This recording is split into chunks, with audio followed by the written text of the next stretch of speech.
Hello.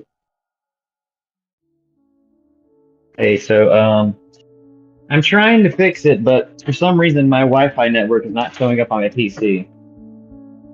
So I don't know what's going on there. But I'm connected to the Wi-Fi on my phone, so I really.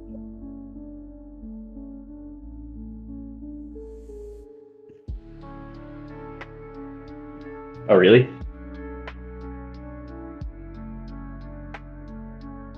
Okay. Well, until I fix this, I may be. Oh, you're good. I don't care. I won't say anything too controversial.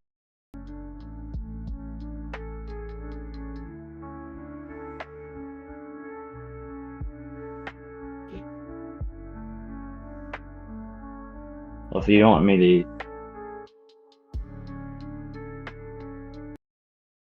I can stop talking and start singing.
Unlock a new world of efficiency with Asana. Automate workflows so your team can have less follow-up and more follow-through. Try for free today at asana.com.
new Dyson Airwrap Co-Anda 2X multi-styler, supercharged to deliver 2 times the air pressure for even more power.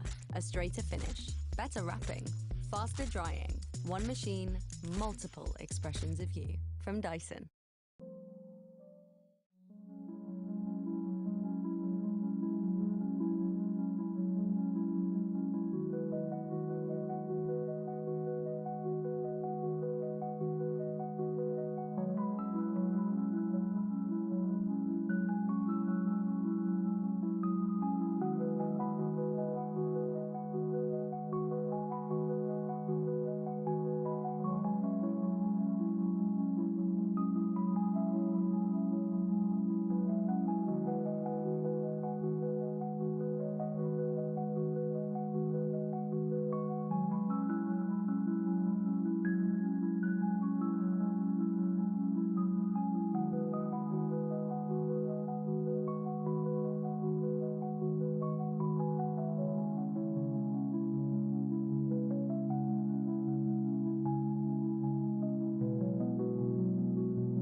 Uno mas, thanks. You're Johnny Cage. I loved Citizen Cage when I was a kid. Thanks, man. I appreciate it. They should do a reboot. Nobody wants that. That went out in the 90s. Johnny Cage, you have been chosen to fight. Tell me you're not some crazy fans. How are you doing that? Are you coming or what?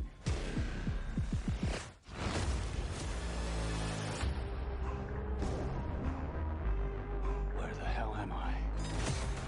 It's a fighting tournament. To the death. That's gotta be against the rules. Can't just go around killing people. It's called Mortal Kombat for a reason. This is a war for the fate of your world. You guys in or what? I'm not some champion. I don't have transformer arms.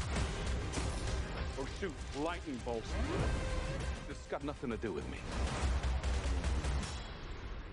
I'm an actor. I find you annoying. Not the face.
Fill your bagel?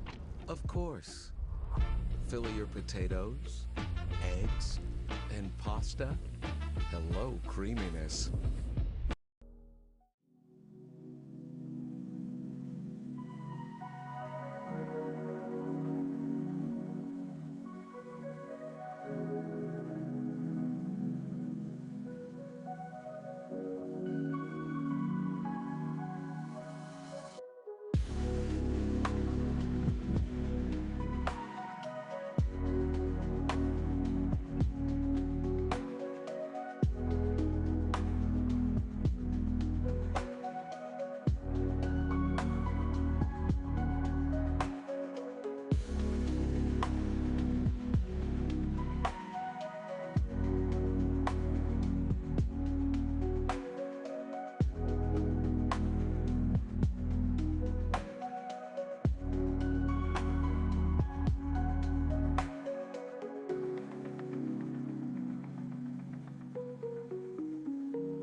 Full funnel ads to reach audiences every step of the way. Fit for a marketer who works hard every day. Make media magic.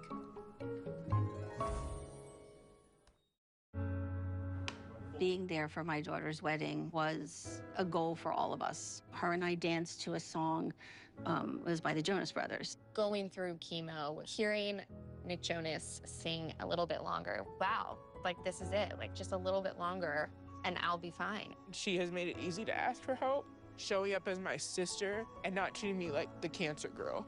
I love you. I love you. She's so inspiring. Can't wait to meet her. Can't wait to say hi. You guys ready? Let's do it. Hello.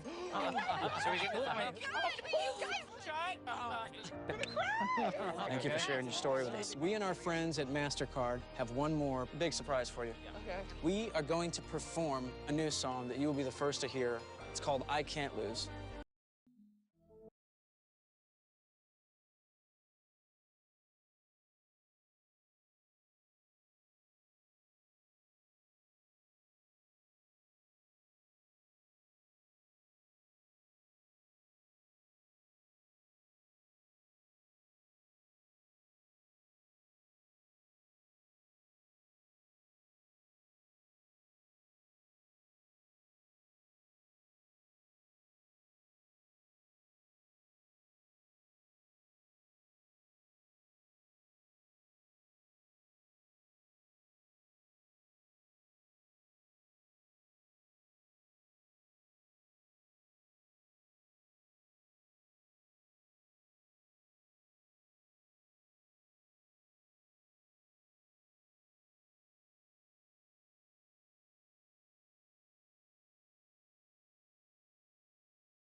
When it comes to back-to-school shopping at Target, we believe the best choice is all of the above. From first-day butterflies to last-day high.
We're live now. We should be live.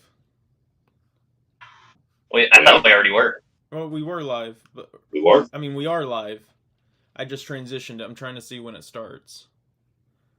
Oh, congratulations. Yeah, you beat me to it. Yeah, I was about to congratulate him too. That's great.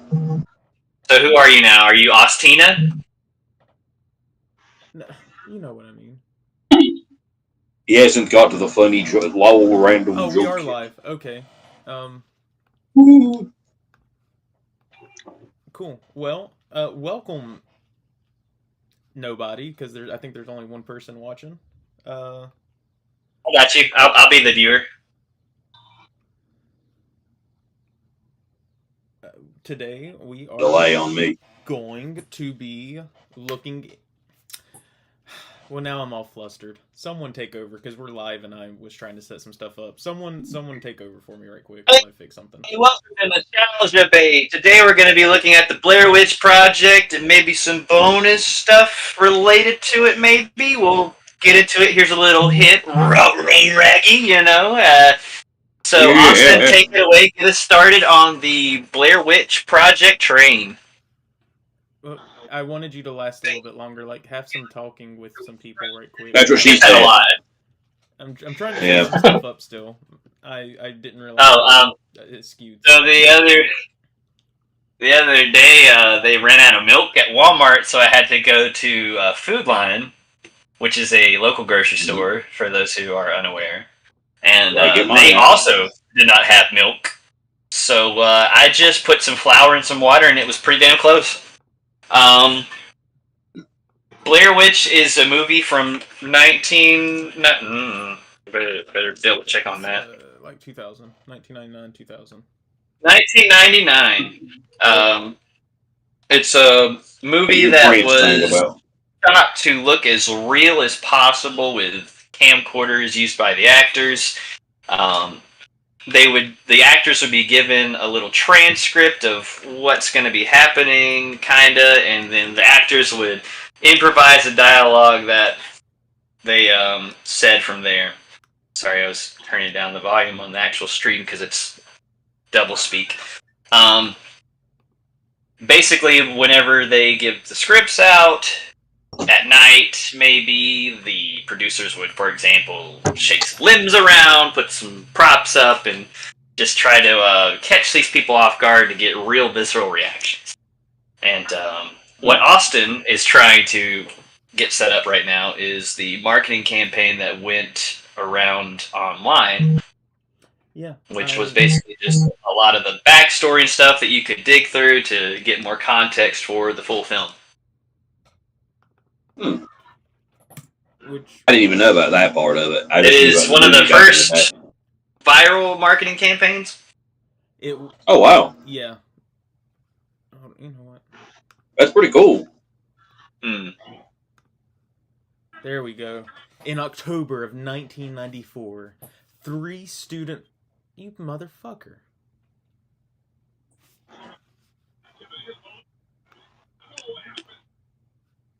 Well, I gotta read it again.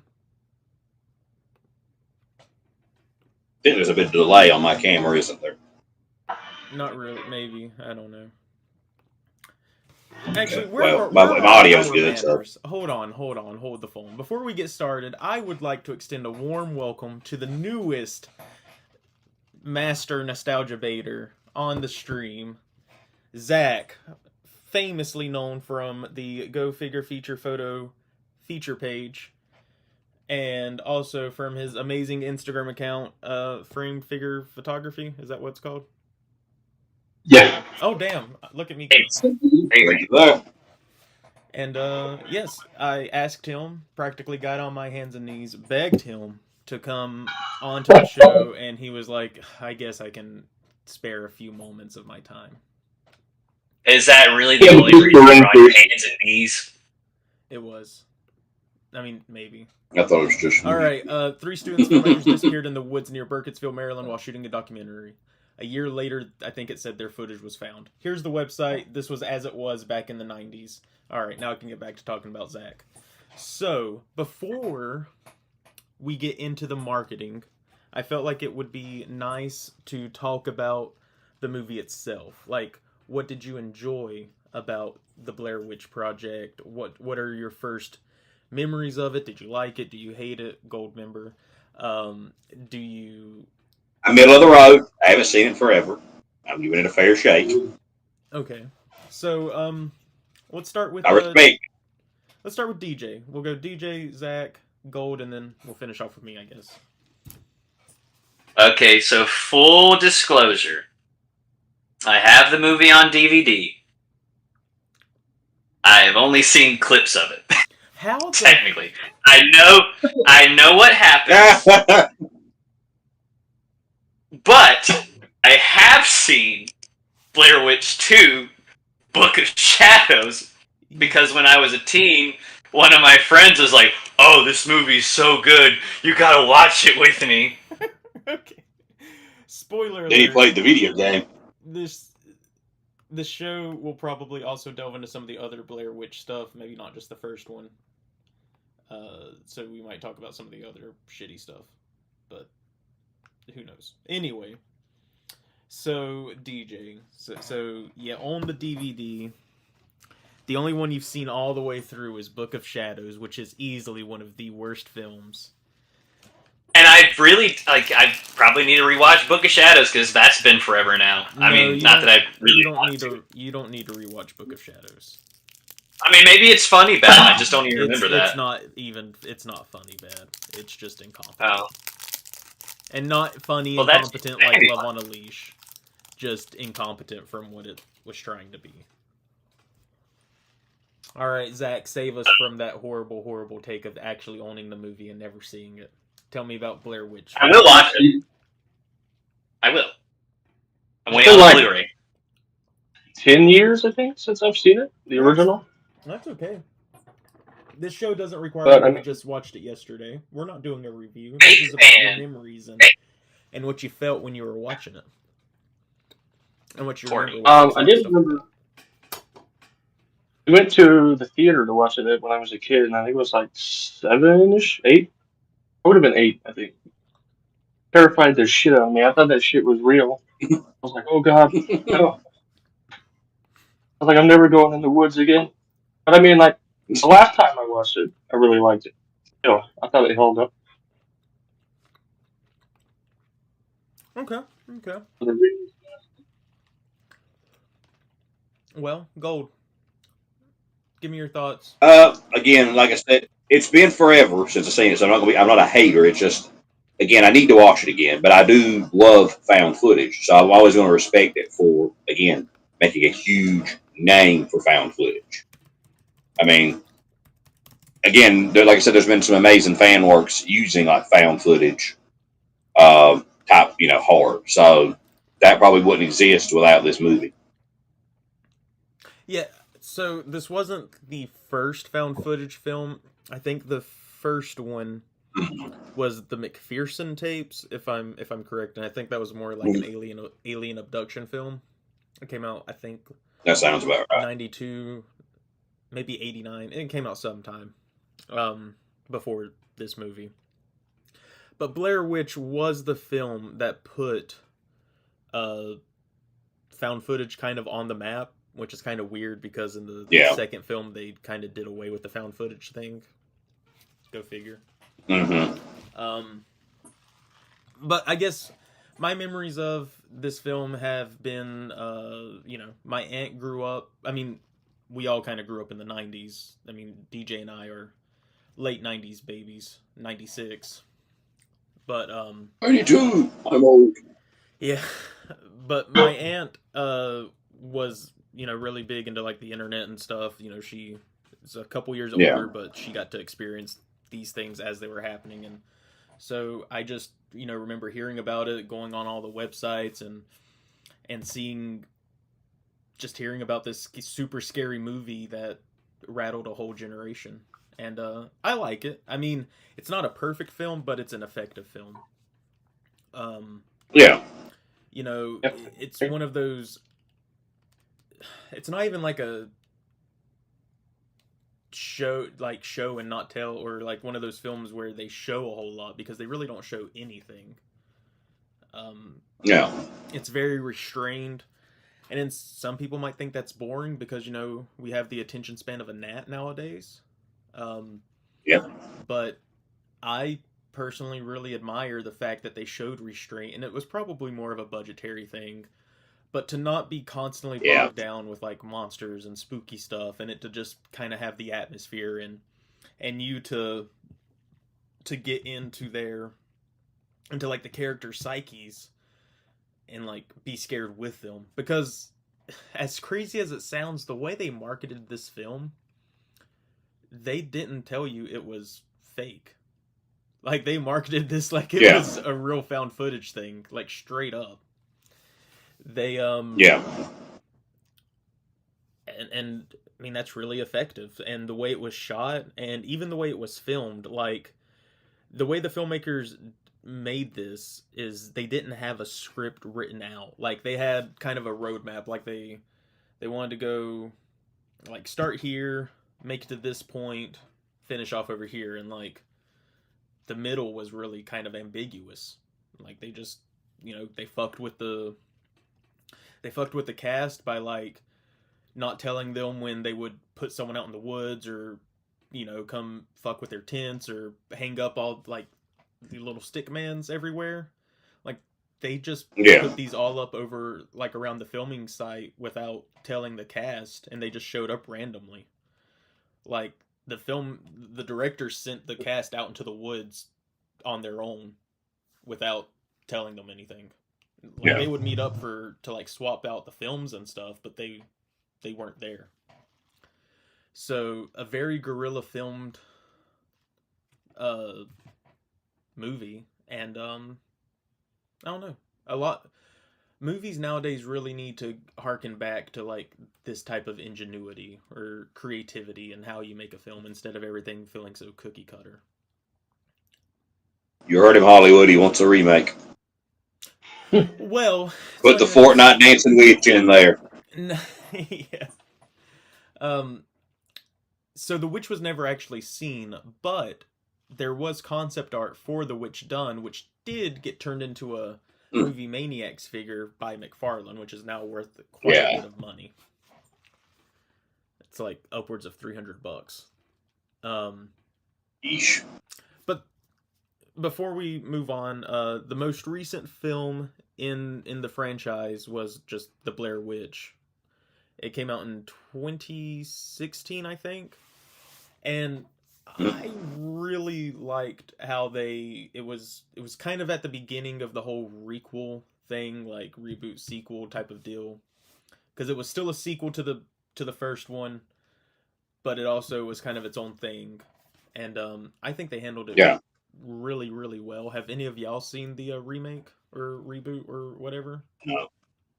I haven't watched it. You I've haven't? heard of it. I just have. DJ, save me. Have you seen it? Sure. I like the part where He they likes the part where filmed that's the witching time. cameras in the house and the wall.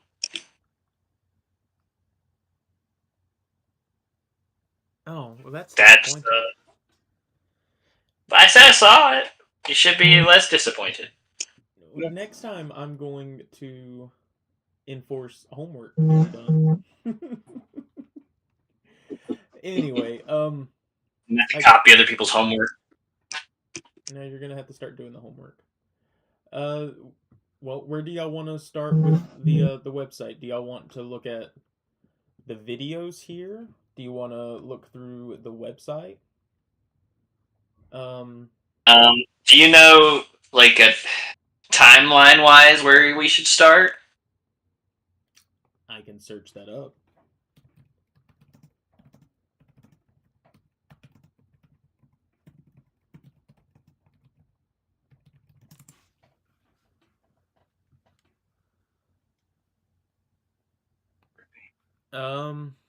Well, that doesn't help.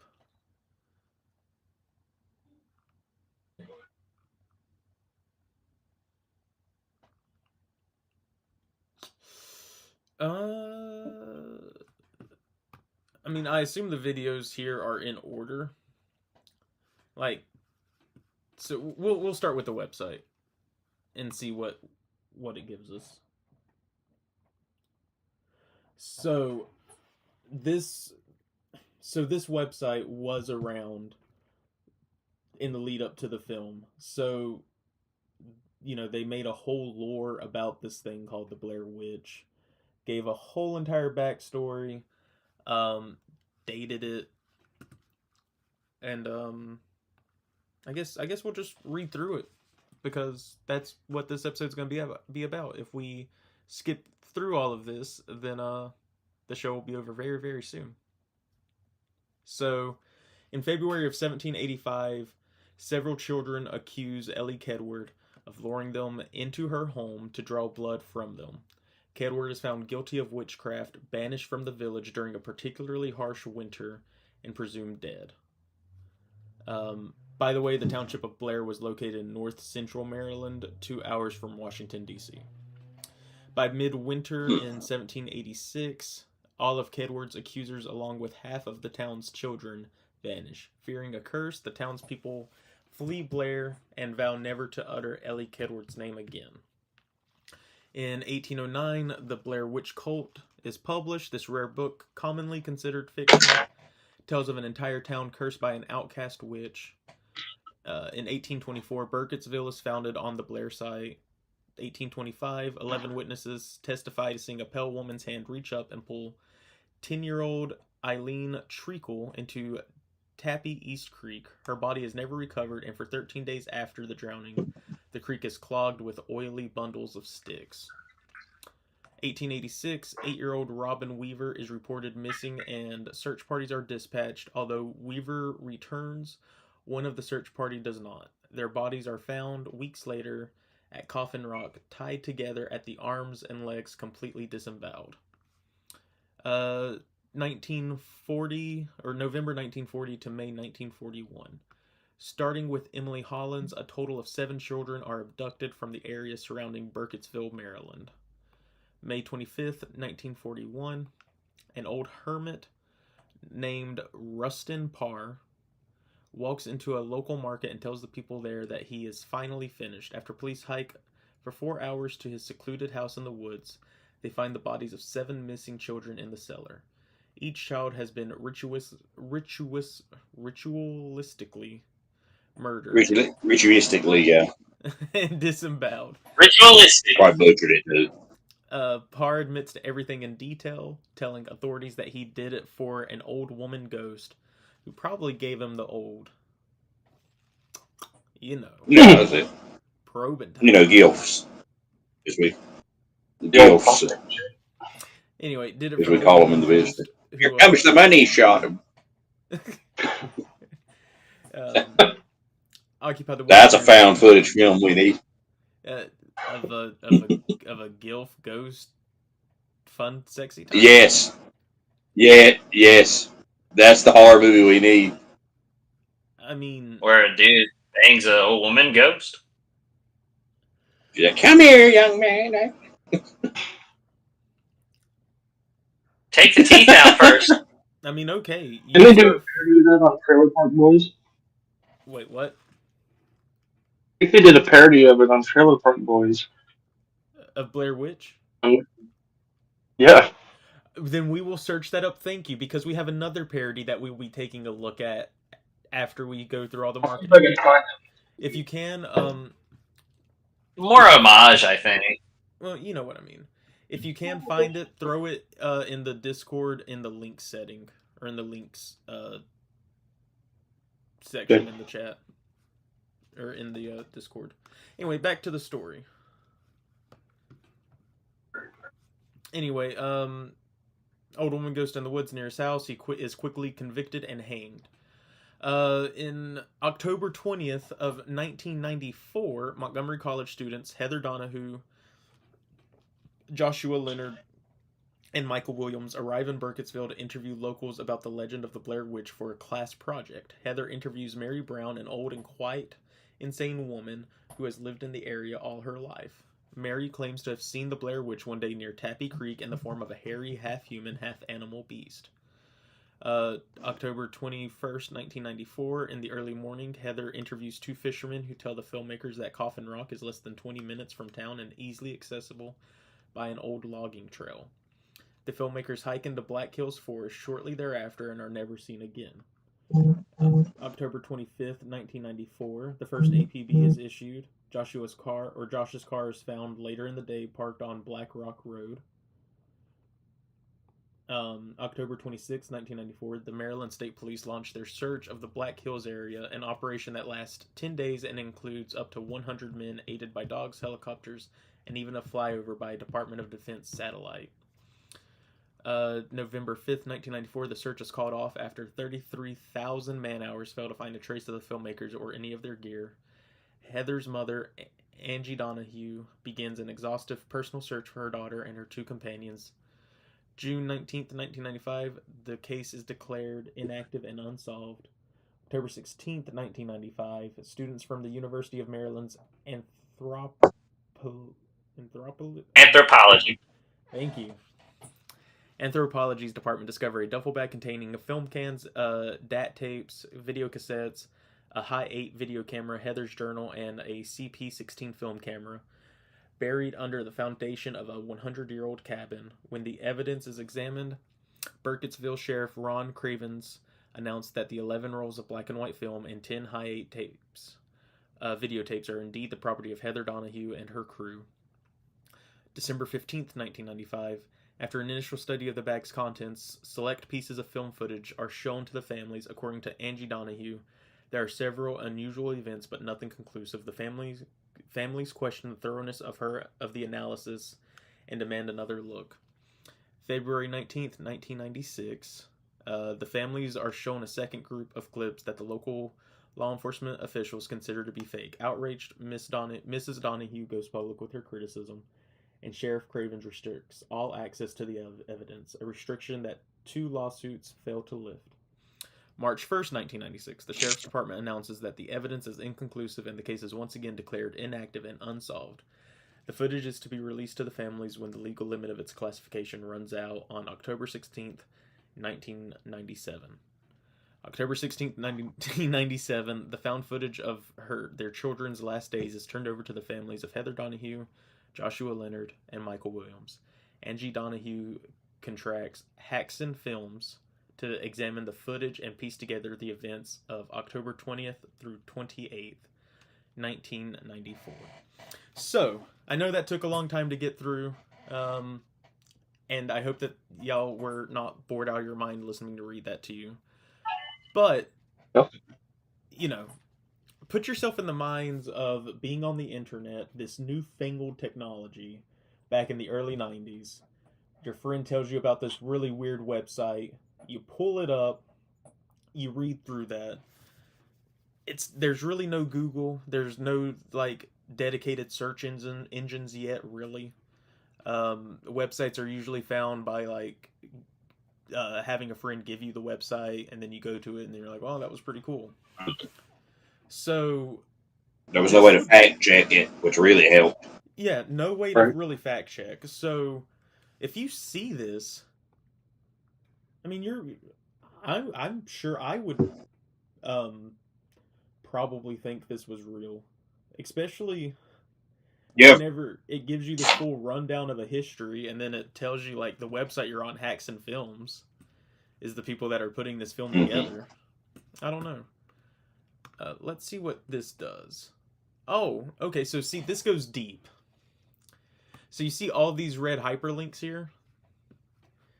That's all extra shit that you can look into, like the Blair Witch Cult book.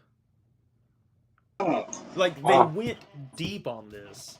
An early woodcut depicting... Yeah.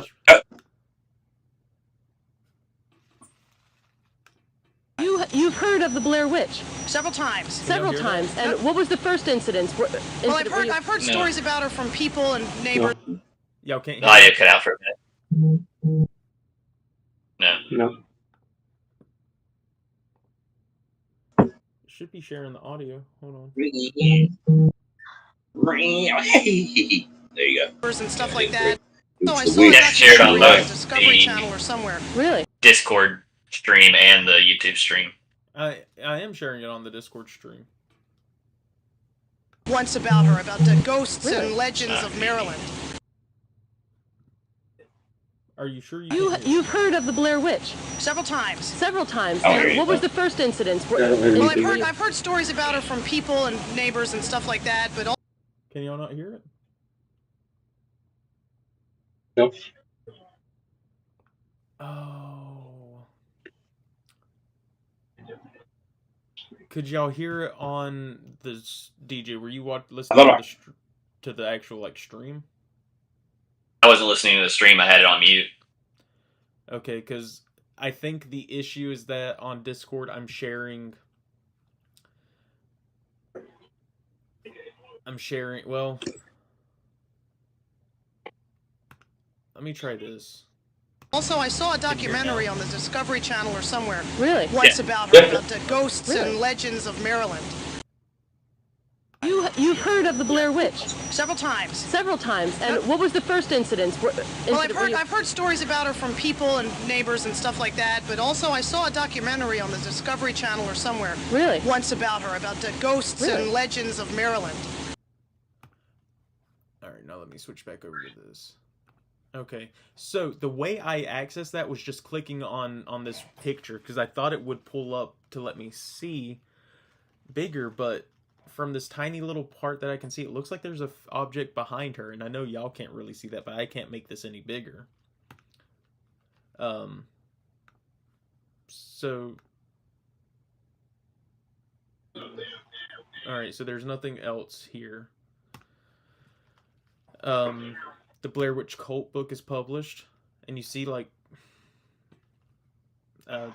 the only known existing copy of the Blair Witch Cult on display at the Maryland Historical Society Museum in Baltimore in '91 has since been returned to a private collection.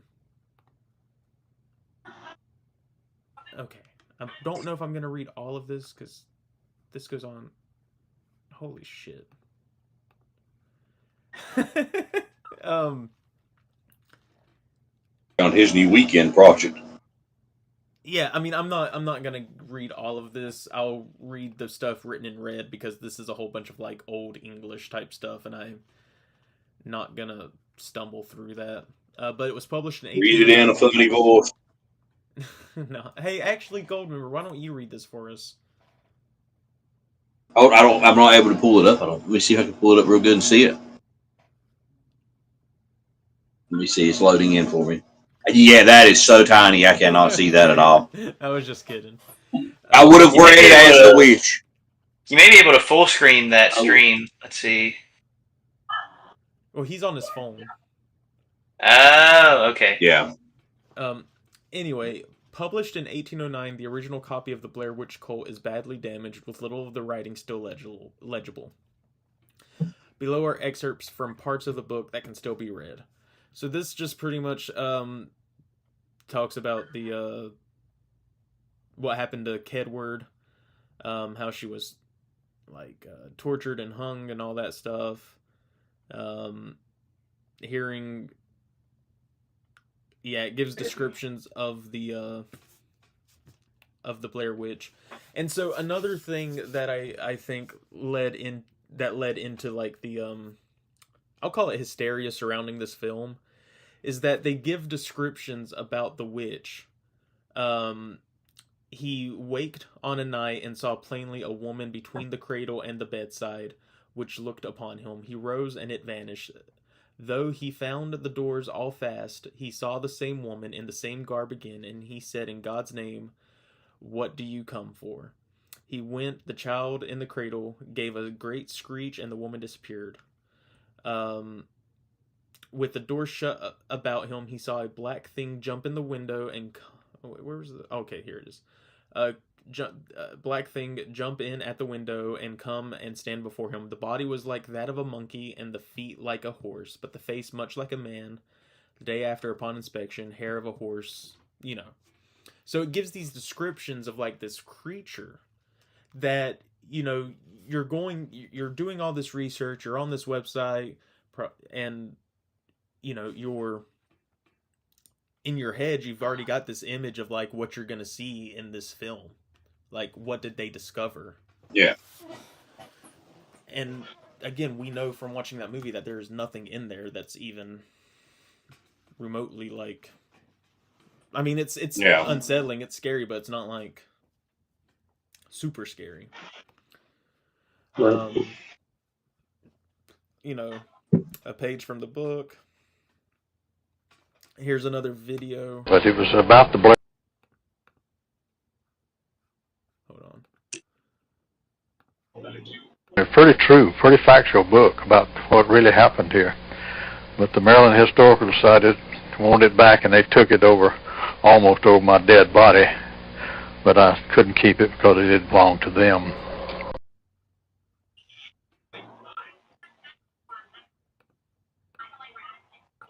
All right. And the book is filled.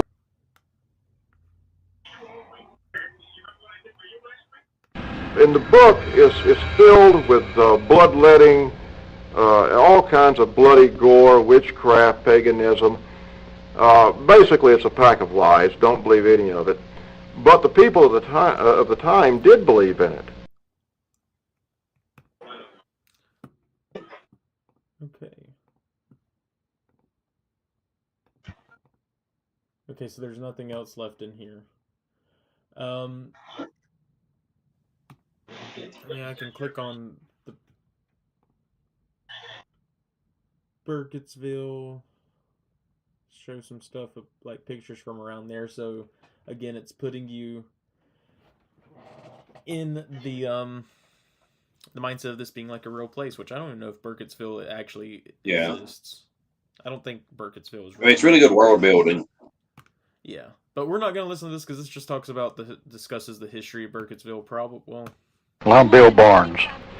I'm the executive director to the Historical Society here in Burkittsville. I've been that quite a few years and known as the town historian. And I've tried to keep up with our history and make it be alive to the people that come behind me. Burkittsville was actually founded on another old town by the name of Blair. And it was founded here in 1734 to protect the western approaches to Baltimore from attack by the Indians and so forth. But it died out because of a witch. Okay. Your audio went for a minute. My audio went?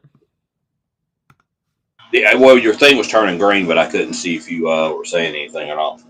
No, I wasn't saying anything. Okay, we're good. Okay, let me ask y'all. Do y'all want to listen to every single one of these voice clips, or do you want to... Because we might be here for a long time.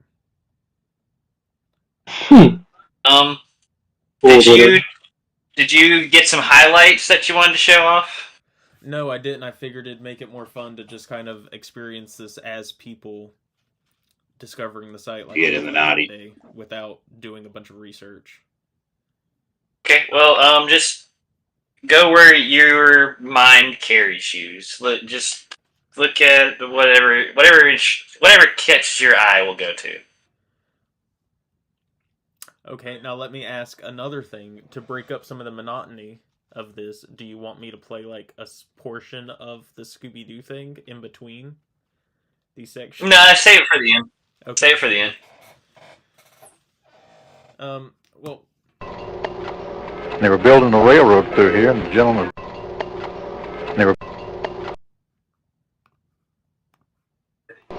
They were building a railroad through here, and the gentleman was building the railroad, was out riding his horse and got lost, stumbled up on an old road, and it led into what was Blair at the time. He had a friend named Burkitt, and Mr. Burkitt was a developer, and he talked him into coming here and developing this here, and named it Burkittsville.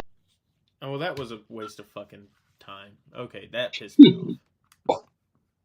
What happened? Oh, Burkittsville was a real place, by the way. I just looked it up. Oh, it is? Okay. Blair's the made-up town. God, okay. I just Googled it. I wonder what Blair's going to be. Okay, cool. So this is a local waitress is asked about the Blair Witch. Have you ever heard of the Blair Witch? Oh, this is a video.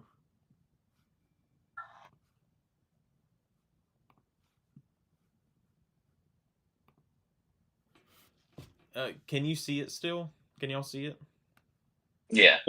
Have you ever heard of the Blair Witch? Yeah. Well, it actually sounds kind of familiar. My older sister went to Blair High School. Very informative.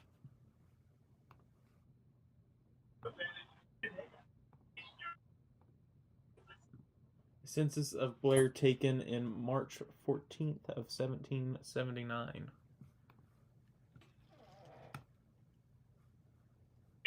Map of Blair from 71. Click on regions of the map to see an enlarged view.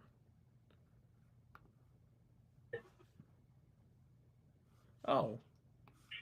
Okay, so when I clicked on that, it pulled this up, which says our town of Blair in an area next to a shallow creek, measured by order of a committee by Mr. Blair to settle tunnels. Maybe that says tunnels. Like bounds. Maybe it says bounds. It's bounds to me. Bounds, yeah. Between. I don't know. I don't know what that says. Contains an area of a little. Contains more than 22 meters, or is that members? I don't know. I can't expand it. The end. He and our town of Blair map laid down by the scale of one of Mr. Durr's chains to an inch. Okay. There. May 14th. Ah, that's my birthday. Hey, happy birthday. My 17th. And you can click on each Did one. the streaming? The stream is ended. Wait, stream is ended. The stream Discord stream ended, but you're still streaming on YouTube. Yeah, okay. Oh, okay. So we can cool. see it. Okay. That's because okay. I haven't replaced the stream yet. Okay. Okay. Here. There. Can you see it now? Yeah. Yeah. Okay. I just wanted to make sure. I'm not going to click on all of these, even though I guess if we did, we could try to see like where they were at based on this old map, like the group of filmmakers. Yeah. But to click on each one of these little pieces would make me have to share the screen numerous times, and that's a lot. This is it for that page.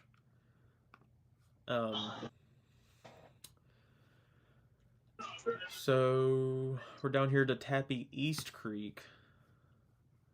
Tappy East Creek, present day. This is the same section of the creek where Eileen Treacle disappeared. The oily bundles of sticks that appeared for weeks afterwards made the water undrinkable.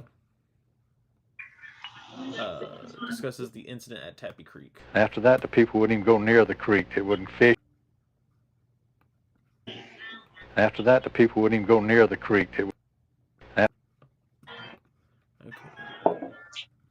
After that, the people wouldn't even go near the creek. They wouldn't fish in it. They didn't swim in it. They didn't do anything in it because it just scared them completely to death. And they blamed that on the Blair Witch. Okay.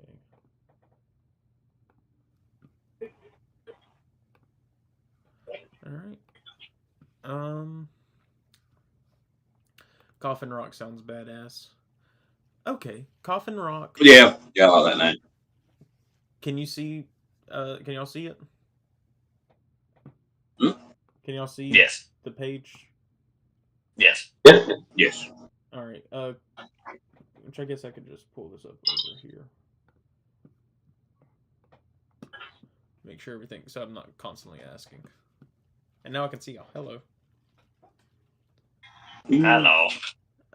Long time no see.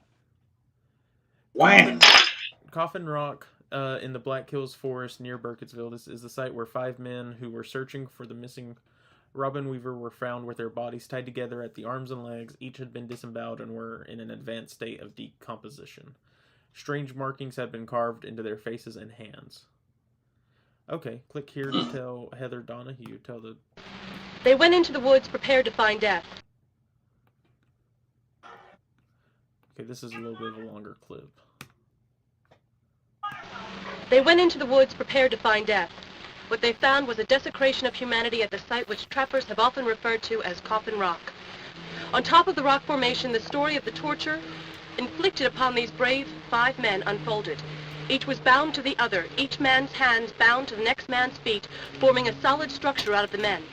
Blood at the edges of the hemp indicate that this act had been committed while each was alive and able-bodied enough to struggle. In the torso of each man, the intestines had been torn out crudely. On each man's sun-bleached face was inscribed indecipherable writing, cut into their flesh with an eerie precision.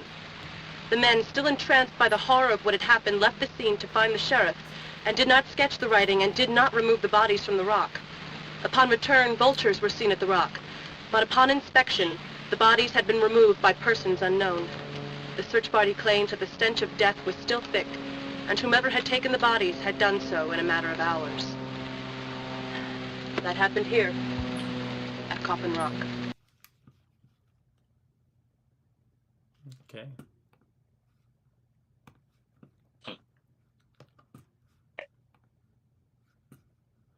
Local fishermen discuss the legend of the Blair Witch with Heather Donahue. You guys say you know something about the Blair...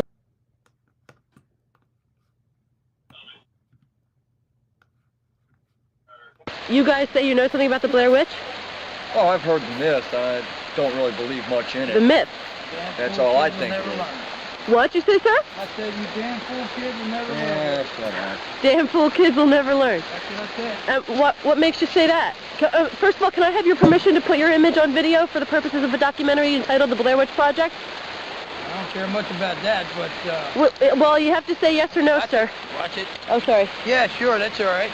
Yeah, some girl back in the late 1800s, Robin Weaver, I believe her name was, supposedly just wandered off, disappeared into the woods. What knows supposedly about it? They wandered off. Okay, so and she wandered got off. lost. She got lost. Right, 3 days later, supposedly. 3 days later, she just appears back on her grandmother's porch. Right. And everybody's mystified about it. Right. She was babbling something. You had a tale to tell, too. Yeah, she was babbling something about an old woman whose feet never touched the ground. Okay, so I've got to be honest, that one probably back in the 90s, I still have been like, this sounds kind of like bullshit. Yeah. Like that acting was pretty rough. They're just simple folk trying to fish. What are y'all thoughts on this so far? Because y'all are being really quiet and I want some conversation going on. I mean, like I said, I like the whole idea of what they did for the hype for the movie. Like, you know, like you said, the acting on that one was a bit rough, but it is cool to see out the effort. Like the Coffin Rock did was great. But that was really great the way they described it. I agree. I mean, and this was back before, like, we had all of, like, the technology that we do now, as far as, like... Yeah. Pictures, and, like, that was some of it handmade, you know, reenacting. I don't know, it's just... It's funky. DJ, what... I was there. I lived the 90s. Excellent execution of some world building and just trying to set up the film for the few people that were internet savvy enough to look into it. I do think that this is more niche and obscure for a lot of people that probably have only seen the movie. So it's pretty cool to try to dig this up and get more of a spotlight on it, so that way people can see the full movie for the first time. Yeah. So I've got to ask, y'all are not bored. Are y'all bored? Zach, are you bored? No, I'm not bored at all. You can be honest with me if y'all are, and we can change it. No. This has been interesting. I'm kind of invested at this point. Yeah, I'm kind of invested to see because again, yeah, there's not jumping. Like I said, that's why I'm being quiet because I want to see more. Just continue seeing what we see. Okay. Right, and just the clips in. Yeah, we'll watch some of after we finish the timeline. We'll jump into the clips. Yeah. Because Oh, let me get back to the Yeah. website. So Just again, like I said, a lot of love and effort went into this. Like I said, that's why I was, even if like I said, I've only seen it once. I need to give it a second shake because again, a lot of love and effort went into this. well, Yeah, I agree. I mean, it took them 3 years. Like when we. Yeah. Where did I see that they planned this out for 3 years? Oh. Yeah, development started in '93, and it didn't start production until '96, and then the website wasn't launched until '98. So they definitely put their time into Yeah, they were committed to the project. Yeah. Right. They did like shows where it like talks about supernatural stuff. They did like an actual fake episode just for the Blair Witch, I think, back in the day. I don't remember the show.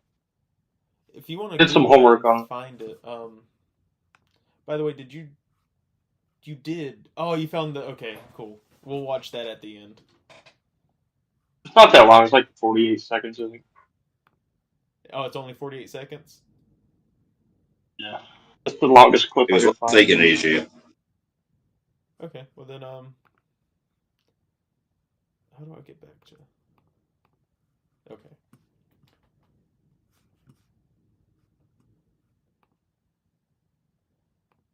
Another movie I remember where they played it like the crew had died. Cannibal, I think. That would be Cannibal Holocaust. Yeah, that I guess technically that's one of the earliest examples of found footage. But that one's really messed up. Yes. Well, now we've got a slight. Oh no. What happened? No. Okay. I had moved, so for like maybe the last 10 minutes, I had moved the Discord window off of the monitor that was set on, so we didn't have video cameras, and then I had to slide it back into place to fix it. So that's fine. Now our cams are back up, but I'm minimizing it. So y'all just let me know if anything funky happens, because I can't keep it up while I'm also trying to read this stuff. Okay, let's continue. So, after a party searching for Robin Weaver disappeared, a second party was sent out to find them. The party pictured above found the disemboweled bodies of the original search party tied hand to foot on Coffin Rock and went back to town for help. When they returned, the bodies had disappeared. To mark the mysterious occasion, this picture of the second search party was taken. And now, this is another audio clip, I'm assuming, of the professor gives his opinion on the validity of the Robin Weaver story. But it's... And this is only 13 seconds, so... But it's plausible here that this little girl was only telling a story of the Blair Witch as she heard it from maybe her parents, her siblings, or her friends.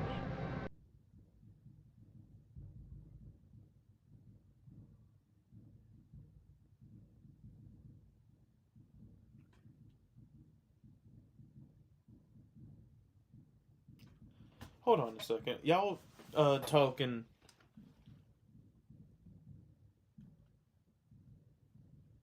Yep, there's something going on outside. Y'all... Yeah, well, look. Okay. The Blair, I don't know. the Green like, Witch. I don't know if it's thunder or if it's like gunshots or something. It sounds whack. It's the witch. Honey, do you hear that going on outside? Where are they launching fireworks for? Where are they launching fireworks for? Oh, okay. It's Friday. You're right. You gotta watch fireworks on Friday. Celebrate the the independence of our country 14 days after we just celebrated. Got it. Oh, they're doing it to scare off the witch. That's all we're... We know witches hate fireworks. All right. So, Burkittsville historian Bill Barnes relates his encounters with Robin Weaver. There was a lady lived there. This is 42 seconds. There was a lady lived there in town when I was a boy. She was 50 years old when I knew her. And she told me that when she was a little girl, she had been walking in the woods one day, and this lady appeared to her.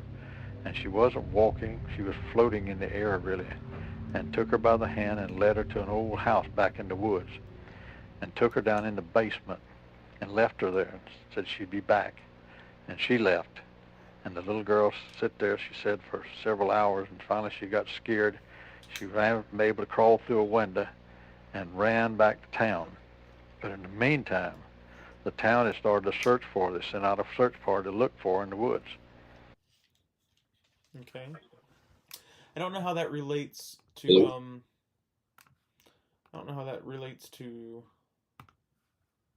relates his encounters with Robin Weaver. But he was just telling the story of how the witch took the little kid down to the basement. Yeah, the witch took him down to the basement, and he's like, "I'm going to get cigarettes," and then she didn't come back. Maybe. Just like my dad. She's not that violent after all. She's just going to get the milk. All right. Here's another one of the professor describing the scene at Coffin Rock. The first search party. The first search party had been killed, laid out on a flat rock in the woods. They had been disemboweled, and on their faces, their hands and feet were carved these strange pagan symbols. Okay.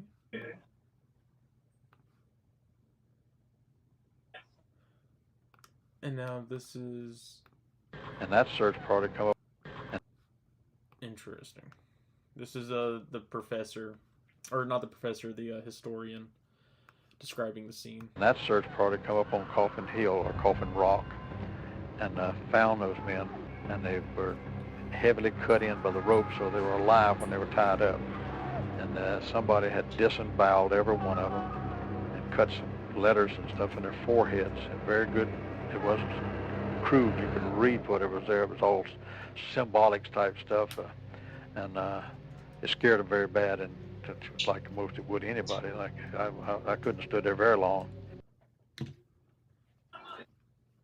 Okay.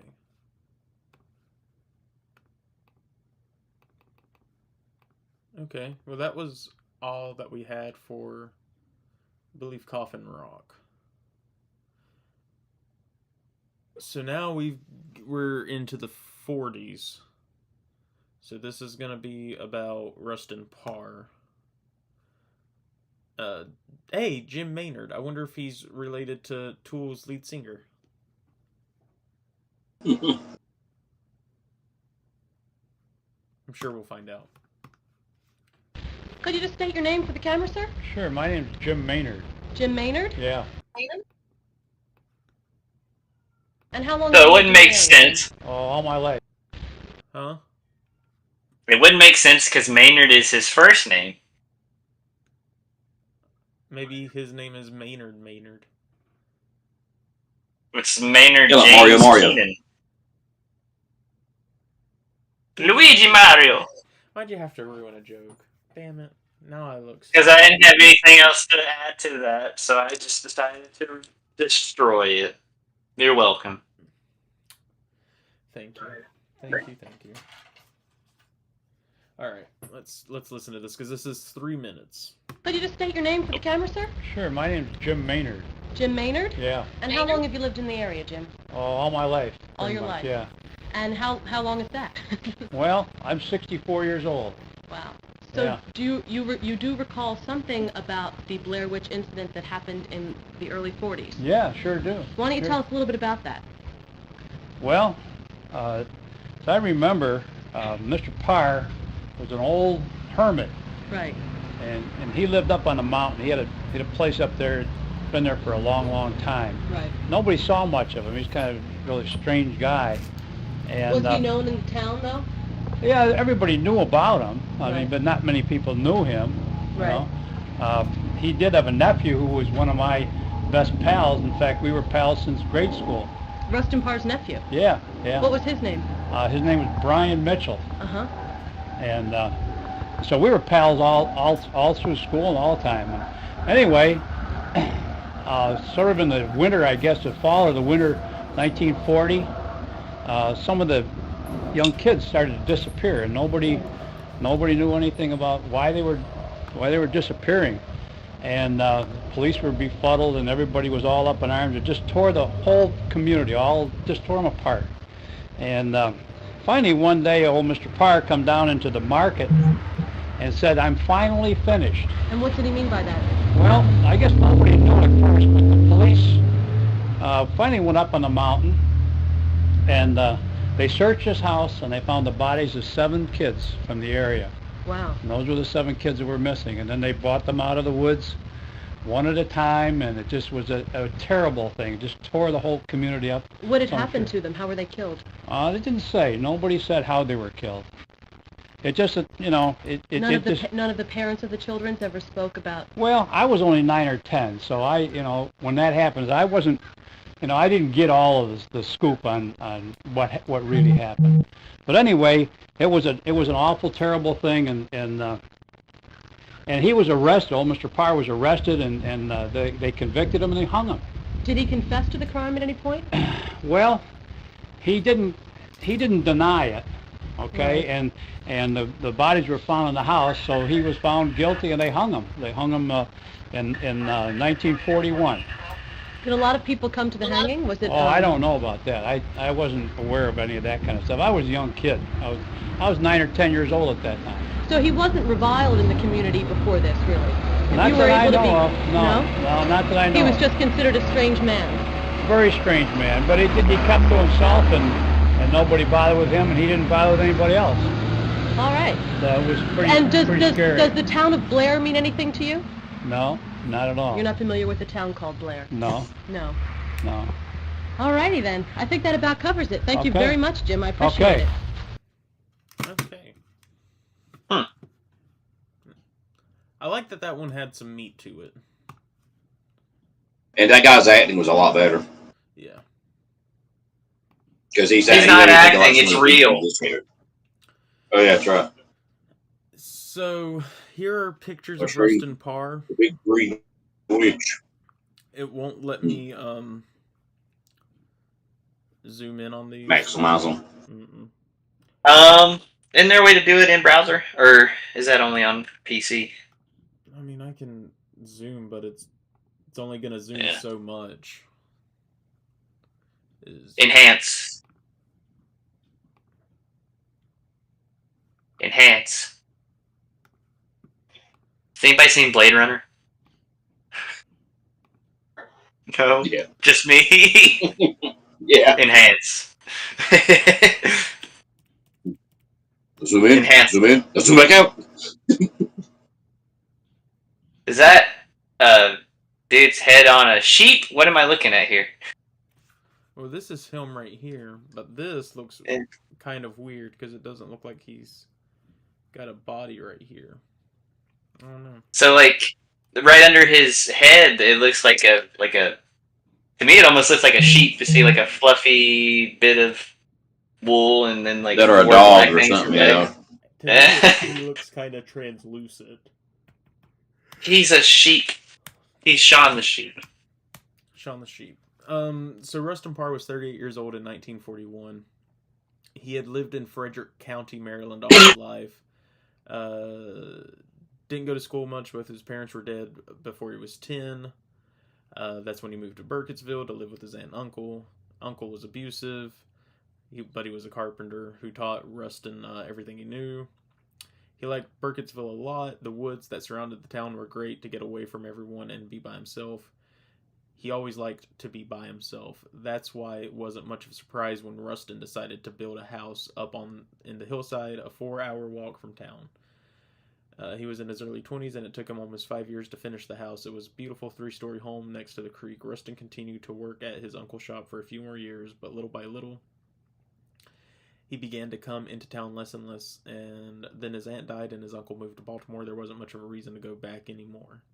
He lived in that house ever since. He lived a peaceful life, smoking his pipe and taking long walks in the woods. Rustin was happy. He loved nature and the animals all around him. He only went to town about twice a year to pick up supplies. Oh. Interesting. So, he was most likely framed by the witch. Like, the town probably... Yeah. Why did you do it, Mr. Parr? I heard voices in my head. Okay, I'm not even going to waste my time switching the stream, because it's just a reporter asking him, why'd you do it, Mr. Parr? And he said, I hear voices in my head. That's all he said. Oh.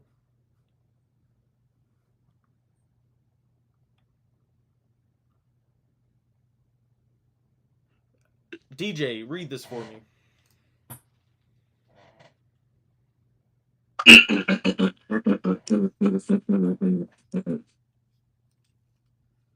Rustin can't remember exactly when, but it seemed to be a few years before the killings that he started seeing a figure in the woods, sometimes during his long walks.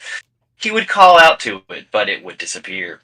He soon realized that it was a woman. Though she did not show her face to him, she wore a long, dark hood cloak. Rustin never felt fear when he saw the woman. He just wondered who she was. Every time he would run after her, she would vanish. Then that winter, Rustin began to hear a voice in his head. At first it was at night, and he thought they were dreams. But soon he started hearing the voice during his walking hours, and that's when he began to be afraid. The voice was an old woman, but she would say all kinds of things in many different strange languages. Sometimes she would repeat words over and over again. Rustin never saw the woman in the woods ever again, but the voice lived in his head for quite a while. After almost a year of this voice, Rustin had lost most of his senses. The voice began to tell him to do things, and he found himself doing them. At first they were meaningless things, like sleeping in the cellar for a week at a time. Then, in November of 1940, she told him to go to Burkittsville and get the first 2 children he saw. For some reason, he found himself unable to resist. Actually, unwilling to resist. He followed the voice's directions completely, and even when it began instructing him to take more children from the town of Burkittsville and kill them, in all, Rustin murdered 7 children, sparing one, Kyle Brody, a boy who was made to stay in the corner while Rustin performed the awful act in the cellar of his house. After the 7th child was killed, Rustin woke up and the cloaked figure was in his room. He couldn't see it clearly in the dark, but he knew who it was. She spoke to him in the same horrible voice that had haunted his head for more than a year now. She told him that he was finished and that he was to go into town the next day and tell everyone what he had done. She said he would leave him alone if he did this. Then the figure disappeared, and Rustin Parr never saw the woman again. The next day, Rustin woke up and released Kyle. He cried for the first time ever when he saw the poor boy that morning. Rustin then walked slowly into town, went into a market, and began saying, "I finally finished." The police followed him up to his house and found Kyle standing on the front porch, looking dazed and unable to speak. Then they found the bodies of the 7 little children in 7 graves in the cellar of the house. Rustin was arrested and convicted of the deaths. The voice did stop in Rustin's head. He didn't know who the cloaked woman was, but he knows that she was the old ghost of some kind. An old ghost of some kind. He was positive that this woman was not alive. He was truly sorry for what he did, but at the time, he was incredibly glad that this woman was out of his head. Kyle Brody never recovered from the 2 months in Parr's home. He would live an institutionalized life until his death in 1971. He was present the day of Parr's verdict in court and cried when the jury convicted the hermit. Rustin Parr died in the fall of 1941. He was hanged. Okay, so that's interesting. So, we know from the film that I can't remember if it was Michael or Justin. I'm pretty sure it was Justin that was the one that was in the corner.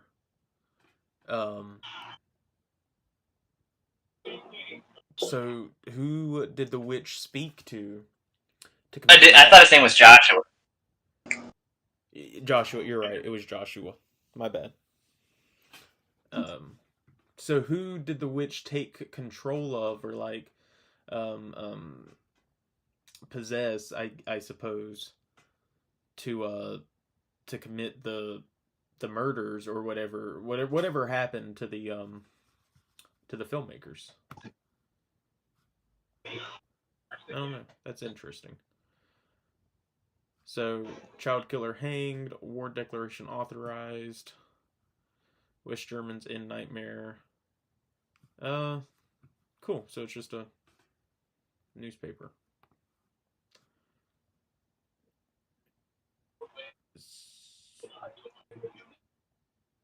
Okay, so that's just going over his confession. How long have you lived in the woods, Mr. Bahama?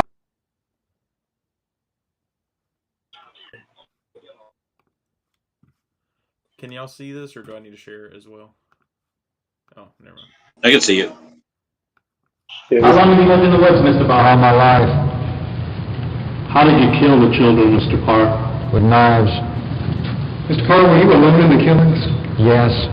Mr. Parr, how did you get the children into the woods? Promised them things.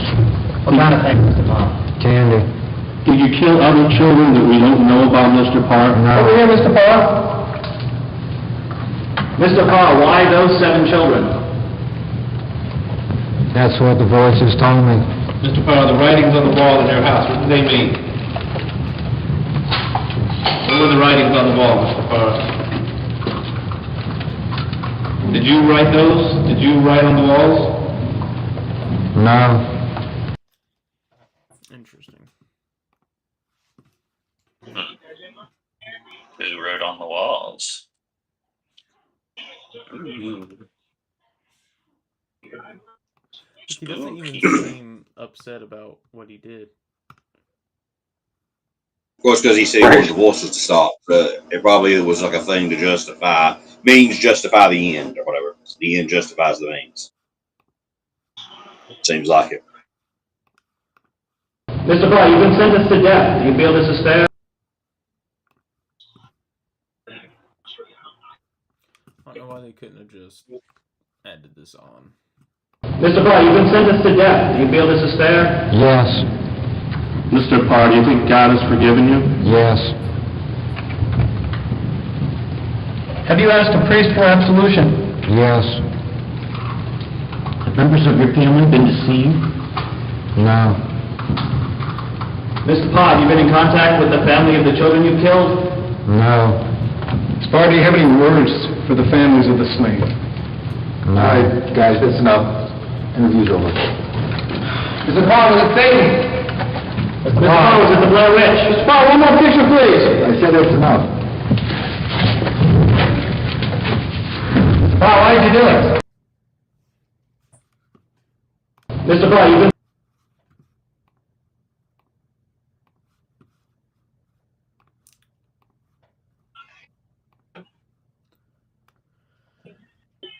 This is Kyle, the only kid who lived.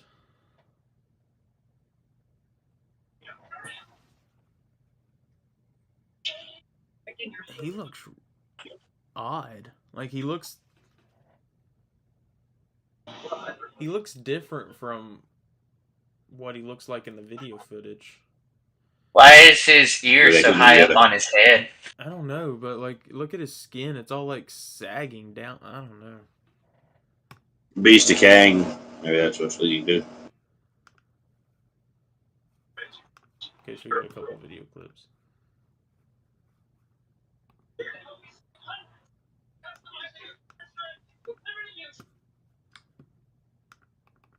There's no audio. I guess it's just showing the wall. the last walk to his death, or walk to his death. I mean, And the thing said that it was the him like right after he had gotten arrested or something. Oh, so this is where those pictures were taken that we saw. Like, he's smiling. I mean, I know it's really shit quality footage. Keep in mind, anybody who's watching this is from like 30 years ago. Just about. Something like that.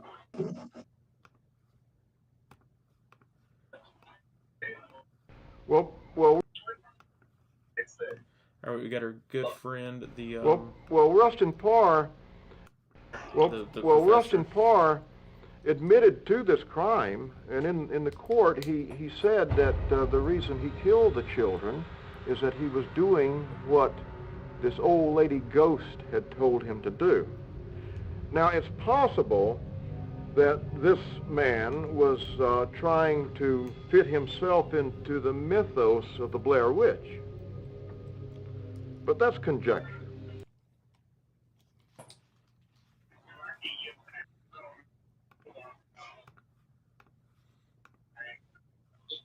That's a very good theory. I like that angle. Yeah, I like that angle, yeah. You want to be part of history, so you do something awful and then claim it was because of whatever, you're trying to be a part of. That is an interesting theory. Mm. Ooh, the cellar. Okay, so we already looked at that one. Child killer hung.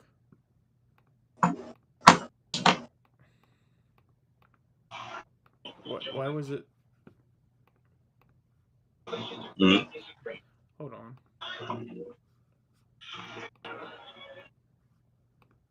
Oh, well, that's lame. Okay, the cellar just takes you right back to this guy's stuff. There was nothing new there. At least nothing that I can see. Yeah. So I'm assuming those are the same clips because they look the exact same. And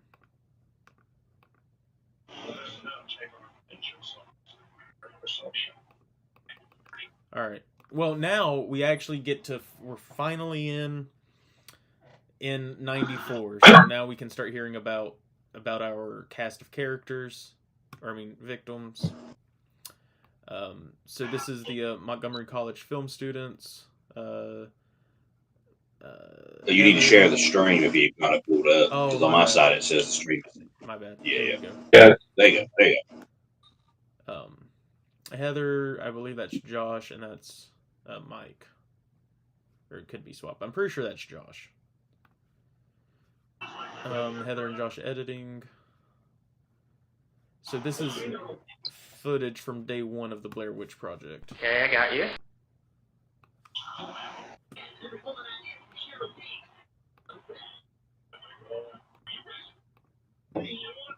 Wow.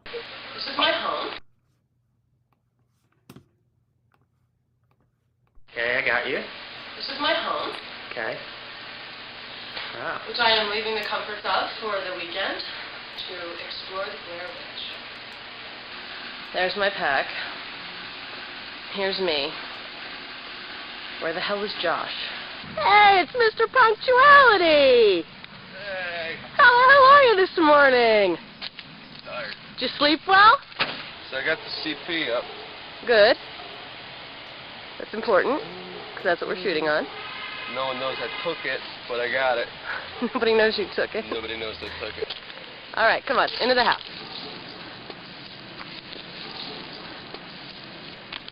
We're not going to bump into shit. I'm running backwards now. Okay, we don't want to fuck up the cameras before we leave. Hey, nice camera, man. All right, I know I'm hitting the steps. Okay, I would love to see like maybe a Criterion Collection thing, and like include like remastered footage from the Violet campaign. Yeah, because like I know they've got higher quality clips in an archive somewhere, so it'd be nice to actually see this in the highest quality possible. So for like the interviews, any video clips from the interviews or the stuff with the Ruffin Just any footage at all. But and they this- can include some of the articles in like a booklet. That would be really cool. This right here, though, I'm pretty sure that was just straight from the film. I think that's like the first scene from the film. Okay. I think so. So that is high res. But yeah, I agree. Well, you know, not all of it is probably in the film. Some of this is probably like supplementary material. So, oh yeah, whatever we can get in higher quality, I would like to see that. I agree. So here's more footage. So where's Mikey at? We have to go get him. Okay. We're supposed to get him at 8:30. Okay. Which means we're already going to be behind schedule. So where's Mikey at? We have to go get him. Okay. We're supposed to get him at 8:30. Okay. Which means we're already going to be behind schedule, but it's important to have juice. That's cool. I guess you're Mike. Here, ready? Stop. So we get to meet your mama?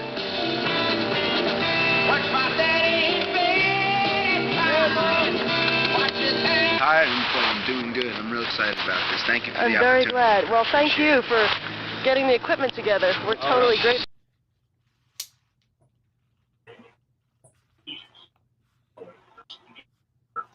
Okay. Some of this stuff I think is gonna just be them meeting and talking. Yeah, no, I mean not that. I think what? What's your favorite thing to do on a Sunday?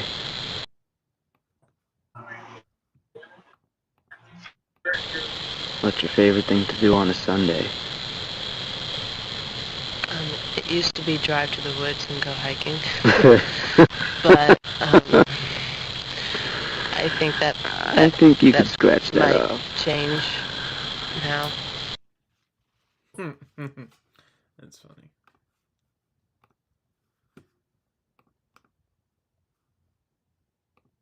Because at this point,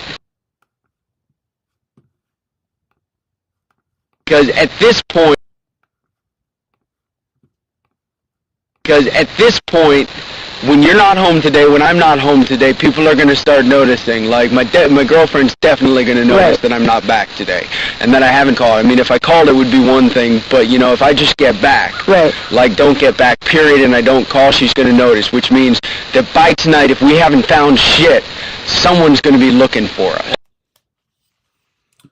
So I know that some of this shit was not included. What'd you think that was last night? What'd you think that was last night? Personally, Yeah. I think it was someone with your head. But nobody knows we're out here. Yeah, but you ever see Deliverance? Ever seen Deliverance? I hear banjos. But do you understand where I was coming from? I just wanted to get whatever it was. I didn't know. Josh woke me up. I was me out. I don't even I know. was freaking out. I woke up all of a sudden and shit's going down. And all I can think is I gotta get it. I gotta get it. All I want it on. I want it on sound. I want it on 16. If anything, if we can see anything, I want to see it on 16. Well, it sounded to me like a bunch of people running around, and I'm not down with messing with locals or whatever. I don't know who the hell would come out here. What bugs me out is that we're so damn deep in the woods, and people are gonna try and come out here and mess with us, then they gotta have something wrong with them, and I'm not gonna play with that. Well, how do we know it was people? Well, even if it wasn't, I'm not gonna play with that either.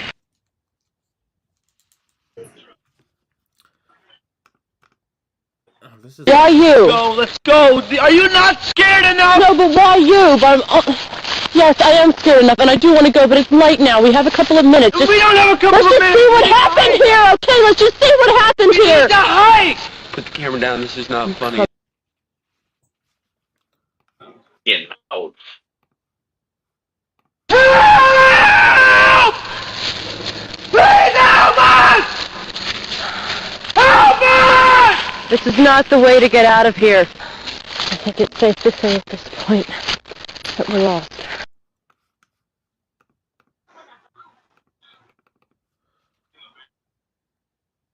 Okay.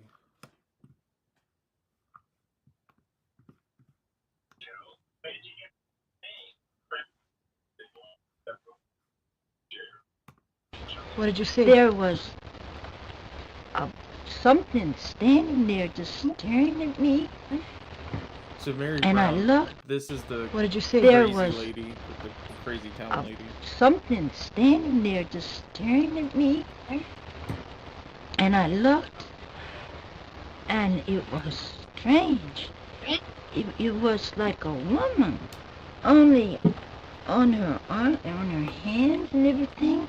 It was like hair, like a real dark, almost black hair, like a horse. Like fur? Yeah, like a fur, like horse fur. And she stood there just looking at me, real close. And I looked out at my dad. And did she threaten you or become menacing in any way? Well, she stood there. And then her arms, she had like a shawl, wool shawl over her. And she scared you? She threatened you? And she didn't say anything. And then she opened up her shawl. And what was under there? And under it there was hair on her body like a horse. So she was hairy from head to toe? Yeah, and her legs and you could see How about she was her a face? female. With just kind of like strange looking. But not hairy? Hairy. It was kind of hairy too, yeah. And how did you know she was a female? Did she have breasts? She had like a female horse kind of thing. And that's why I called her the horse lady. And the strangest thing was that I looked at her and she kept staring at me, and I'm a good little Christian girl. I didn't know whether I should be polite or wrong, but I couldn't seem to yell for my dad. You couldn't yell? And then suddenly, I don't know how it ended. It was kind of like I was dreaming it. Right. And then just suddenly she wasn't there. There's talk, there's a lot of new people moved in, and they don't know. Yeah, they don't know these. Well, really, this kind of thing that went on here, and at the time that you saw the horse lady, had you heard of the Blair Witch before then? No, not really. No. It was just some kind of like when I go pick up blackberries in the woods to take up to Mrs. Bell, and I like to make jam, blackberry jam. Sure. Delicious. And, for church bazaars and for myself. And I get kind of scared. Sometimes I get a feeling, not that somebody is watching me, but just like there's a presence, and it just really frightens me. I'm still kind of scared, to even when I go fishing, just to think about that. But I focus on the Bible instead. Yeah. What do your neighbors think of the story? Well, you see, I don't talk about it very much. Some of them, like these are new people. Sure. A lot of people are kind of scared to talk about what happened, something to, the war came along right after that, and people started thinking about the Second World War, so it kind of took their mind off it, and the new people, they don't, maybe somebody tells them. Terrible to think about, terrible to remember, and I am still frightened. I was. And how long ago was that now? How old were you? I was 8 or 9. 8 or 9 years old. Long time ago. With that, and then the rust and tar. So your vision of the horse lady was before the rust and tar incident? Yeah, we had been studying in the Bible about Isaac and Esau and Jacob, about that the furry son, and it kind of happened not long after that. But all these things, what happened to the kids being murdered like that, so terribly, that I didn't want to marry some, somebody. It made you not want to marry? No, I didn't want to bring children into the world in this where that could happen. Town where something it's like, the mayor's kind of related to that family. His one of his uncles or cousin or something like that. It just scared me. I didn't want to bring any children of mine into such thing. I'm kind of more like Dorcas. Like, I work at my job and What do I you go do? to church. Oh, well, I'm a waitress over at a truck Oh, right, you mentioned that at the stop. truck stop, right. One time, one of the waitresses, a friend of mine. I'm sorry to interrupt you, Mary. We're very short on stock. So I want to really thank you for sharing your story, and we're going to continue talking to you. We're just going to shut the camera off now. Okay. Thank you very much. Domesticated cavemen tonight. So, gentlemen, apparently you know something about the Blair Witch Yeah. legend. Well, I know what I've heard. I don't believe it. What is it that you've heard? What is the story? If you could give us sort of the Reader's Digest version. Yeah, some girl back in the late 1800s, Robin Weaver, I believe her name was, supposedly just wandered off, disappeared into the woods. No, supposedly.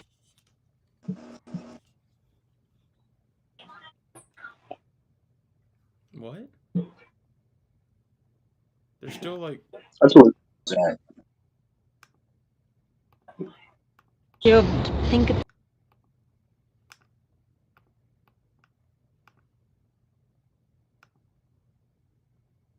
Interesting. I guess there's nothing. Alright, and that was all on Mary Brown. So I think we've already seen the two fishermen interview. Yeah. Yeah. Yeah, we already saw them. So this is Josh's car. Part 1 of the Frederick Crown. Oh, okay. Here's when they found the evidence. Could you open up the one just to...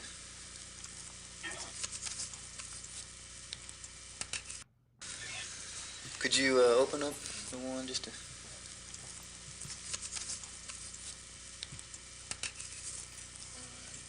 This one's labeled as day 5. Okay, so we had a total of 5 of those over 5 days. And this one here is unopened. Yes. Okay. All right, then we've got 11 videotapes.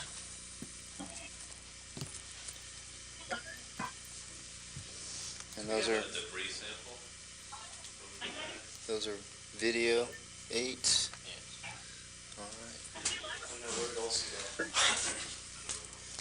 And this is the camera, your video camera. Yeah, this is the looks like a high 8. What it says on there. Shit down the lake didn't kill him. I don't know what it is.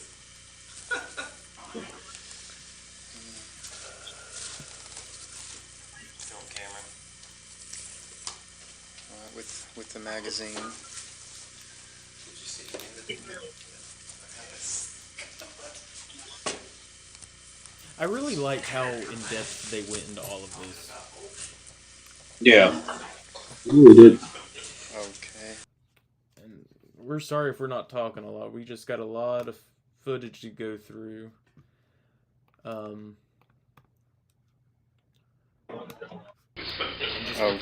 And now we've got 11 film canisters. Before that really was a thing. Yeah, that's wild to think about. And these are assumed to have been We should exposed. photograph the pages of the journal later. Alright, I'll take those. These have not been developed yet. And they're assumed to have been exposed. And they're going to the lab to process. And when are they going? Well, I guess we're going to go to that place. Where is it? Well, there's, I don't know. I don't know that. Where is that? Rockville? Yeah. We have a call into them. We're just trying to figure out how much it's going to charge and how we're going to keep that area clean as far as who we're going to send down for the processing. Okay.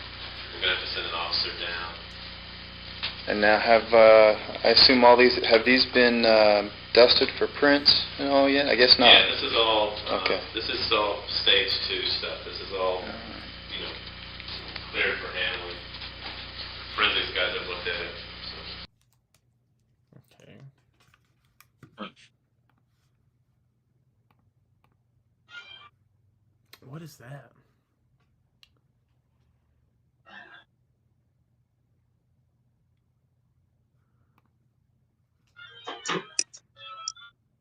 See, this goes so crazy. So that's just talking about how the backpack was buried.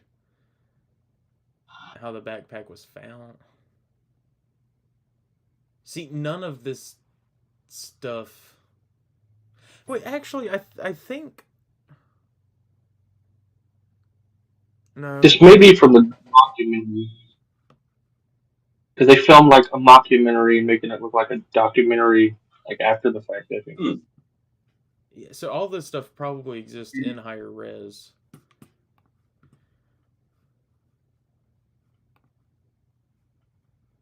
See, like, do you see how deep this goes? Like, there's side stuff on each one of these fucking... Yeah, we'll be here for hours. You know, we will literally be here for hours. You got stuff on the search, you got missing posters. Oh yeah, I forgot they did the missing posters. Full on nah, there's actually zero shot we can cover all this in 2 hours. I mean, really in the next 30 minutes. Yeah.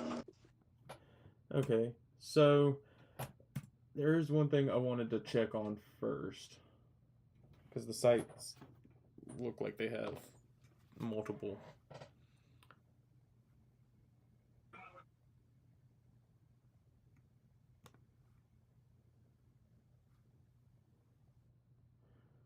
Okay, discovered footage, the Tin Height tapes from the University of Maryland's anthropology department, through the 11 film cans.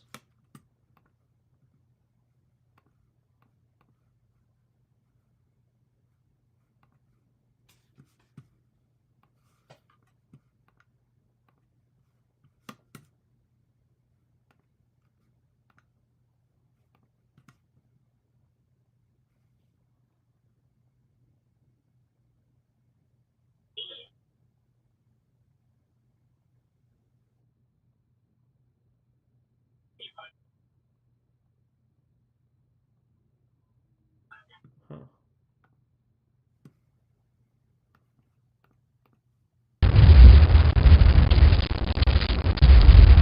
This is Burkittsville, a small, quiet Maryland town.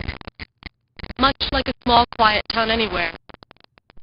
You know, she sells marijuana. She grows and sells marijuana. People came to this town over 200. Families lived. Fuck. Cut.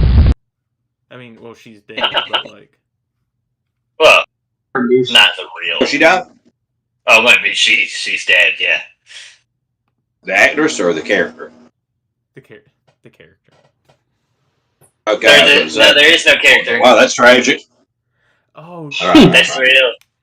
Can y'all see my mouse? Look at this. No, you got it on that. Okay, there you go.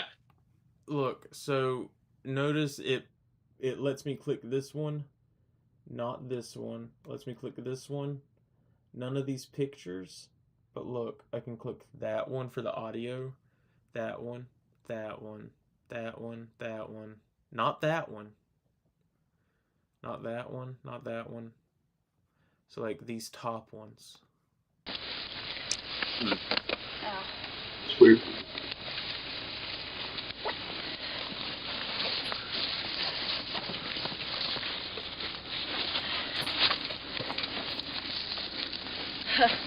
Yeah. I could help you, but I'd rather stand and record. Okay. Packs are on. We're ready to go. We gotta go up to the shack, the shanty. Yep. Wow.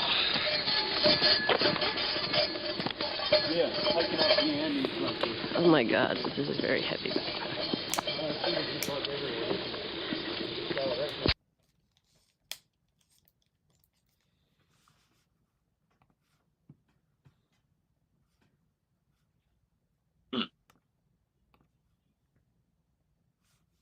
Wait, what? Bible reference to piles of rocks. Can Mary Brown have mentioned one of these? Who can withstand... What's this?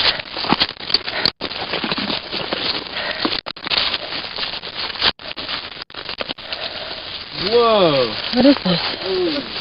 Dude, guys. Do you remember something that Mary Brown said the other day? What was the story from the Bible that she was telling us? Fuck, I wasn't listening to her because I thought she was a lunatic.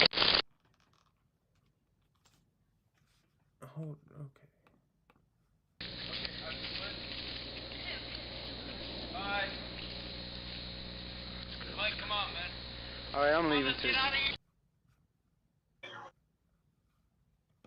I mean,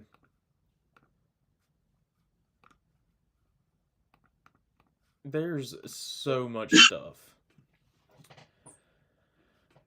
Just like hours and hours of all kinds of footage. Some of it new, some of it from the film, I believe. Yeah, so I would love to go through all of that, but it turns out that I don't think we'd have enough time in the day or enough mental fortitude to cover all of that tonight. So, instead, I'm going to treat y'all for being so kind. Well, wait. If you're about to go where I think you're going, can I send you my recommended links? I found a 4K play, like, full thing. Yeah, but before we do that, I've got one other. It's the promos. This isn't a part of that footage. Okay, so well, while you're sending me that, let me go ahead and pull up the Trailer Park Boys thing. Okay, yeah, do that, and then let me. I got the link here, so it'll just be good to go. This is the promo sampler. So it's basically how they hyped it up. It showed like. But I'll get into it later. We're good.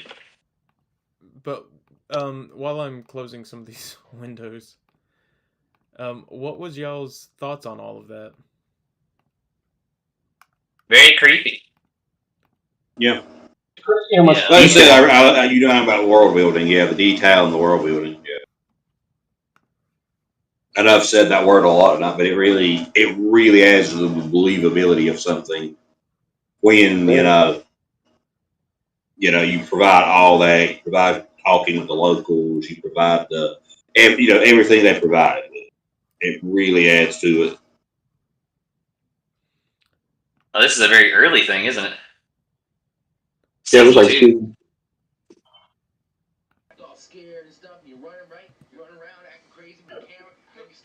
Oh no, I know what they're saying. He's supposed to be filming a certain type of movie in the woods, like a parody of Blair Witch. I don't remember what they called it though. Good day for night. I think it was supposed to be nighttime, but they filmed it in the daytime. Wait, is this like a corno? Yeah. That's like the whole clip though, pretty much. He's filming a corn parody of Blair Witch. I don't remember what they called it though. Like,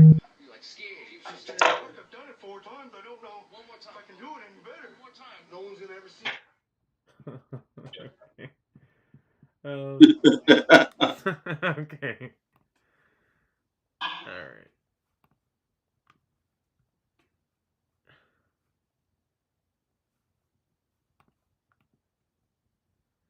Let me know. Are we moving on to? Because I want to introduce it. Okay. So, in light of the Blair Witch releasing, it was pretty hot shit at the time. Cartoon Network, I'm sure you're all familiar with that, decided to do a Scooby-Doo marathon, but like they used to do back in the day, they always had an interesting twist. So in between episodes of Scooby-Doo, in between the movies, they created all these little bumpers, and when you put all those bumpers together, you've got something called the Scooby-Doo Project, which is Austin said a parody. I'm going to say more of a homage, where they animated the Scooby-Doo characters on a live-action background, and basically this. Do a twist on the plot of Blair Witch, but with Scooby-Doo. And these promos that you're about to see are the commercials that set up the full thing that we're going to watch. But you know, the vibe of it is actually kind of eerie. I mean, minus the fact that these are cartoon characters, you get kind of like this pit in your stomach watching it because like they're gone. Kind of like, I guess, the vibe they were going for with the original Blair Witch.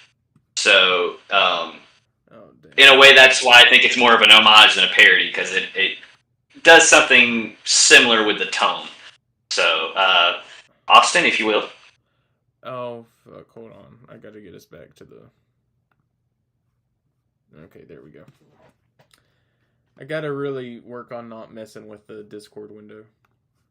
Okay. So for this, we will have to kind of talk over this or take pausing so we don't get canceled again. I mean, that brings back some memories because I do remember this.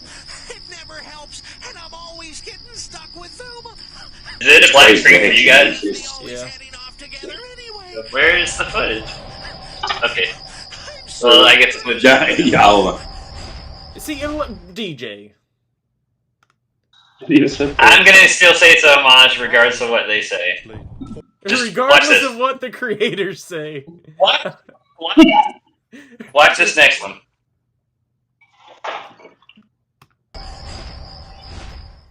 At approximately 1400 hours, state and federal authorities uncovered a duffel bag in the woods. Said bag contains 24 hours of Scooby-Doo episodes. Excuse me, what episodes? The Spacey Space Kook? Which is yes, which? all of them. Will you be releasing them to the public? We'll be showing them in a marathon type situation. What about the whereabouts of the kids? Where are I they? can't discuss that at this time. You'll just have to watch the marathon. No more questions. Hey, excuse me, over here. Where are the kids? The public has a right to know. Were there animals in the van? Daphne, wait! Daphne, come back! Daphne, stop! It's just Scrappy-Doo! I know!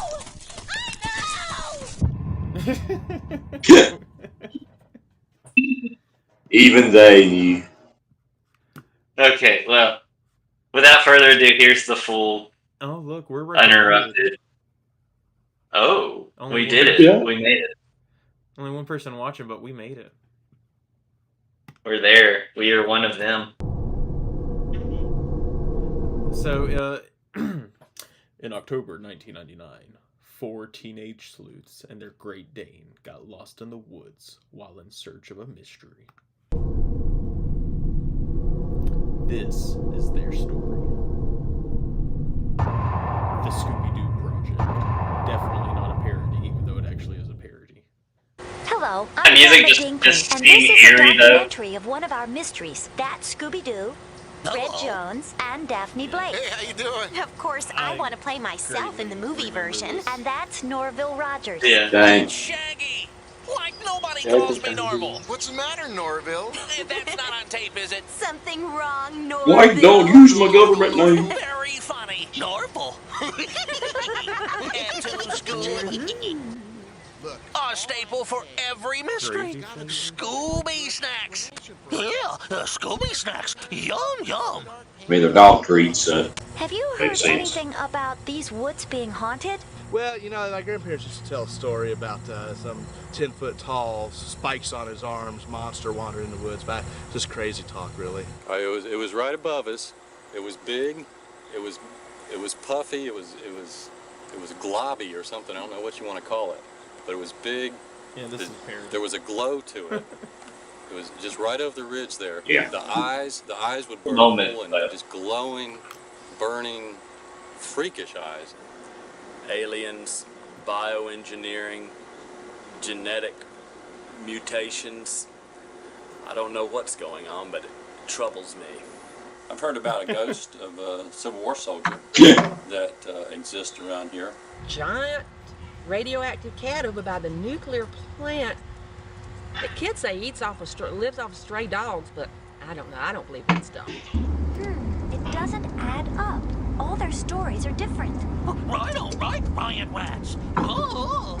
She said giant cat, not rat, Scooby. That's what I said. Rat. Cat. Well, rat. Have you heard really don't anything like about Scooby's these voice. woods being haunted? Yeah, I was gonna say whoever's doing it did not. No, I'm not really from around here. Sounds off. It normally sounds. Wouldn't know anything about Sounds haunted or anything, but say, you guys look familiar to me. I think you're on that show. Aren't you guys on that show? Like, what show are you talking about?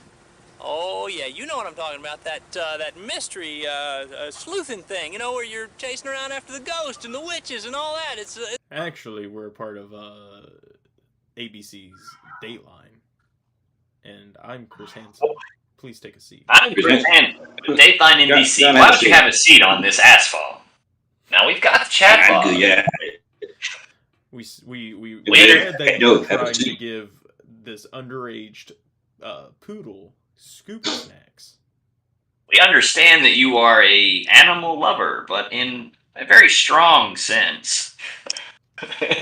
You know what happened to the last guy who tried to give someone Scooby snacks? He accidentally shot himself. Now you're not Would it be a shame if you accidentally?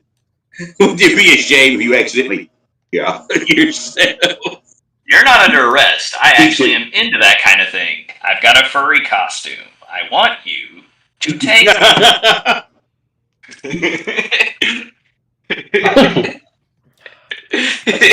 mystery deal.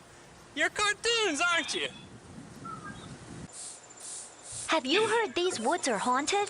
You kids stay away. Those woods are cursed. I never go near them. The only thing that's cursed is your dental. Yeah, that. Have you heard these woods are haunted? I'm not secretly the Green Witch. You can't prove anything. I have no teeth. I never. Walking holding the broom that she rides on. Well, those teeth are fucked, dude. Oh. Meth teeth. I've been eating corn for 70 years.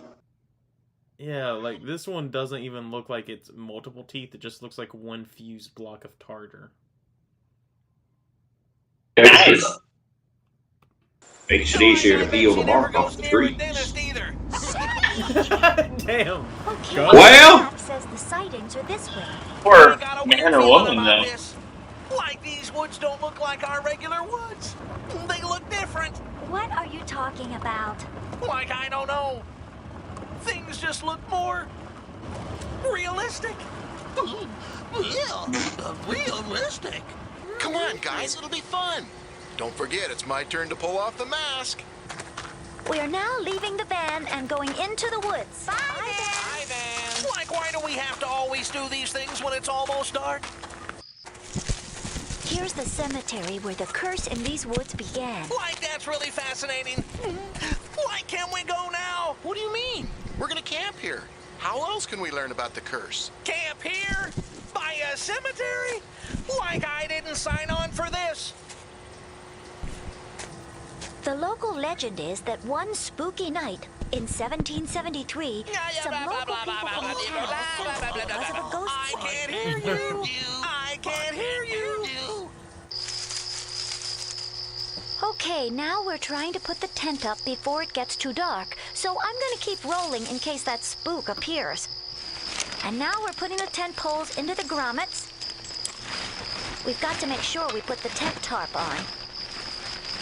Now we're putting the stakes up to hold the tent. Will you please put the camera down, Velma? It might be easier without it. Well, I don't want to miss anything. Shut it off! Ah, get your feet out of my face. Who got these snack crumbs in my sleeping bag? Scooby? No, it's Raggy. Nuh-uh. It must be Fred. Maybe it's Daphne. Now, why would I complain if it was me? And there it was, standing on a hill above us. Claws raised, luring eyes, and a piercing scream like... Like this isn't a ghost story. We were all there. It turned out to be that old ship's captain, remember? Oh, oh yeah. I'm going on a trip to the moon, and I'm taking an apple, a banana, a chocolate cream pie. That was a good one, Scoob. A donut. Eggplant parmesan, and funnel cakes. I'm taking funnel cakes. Did they get interns to do the voices for these people? No, Like I got paid $2 for this, Scoob.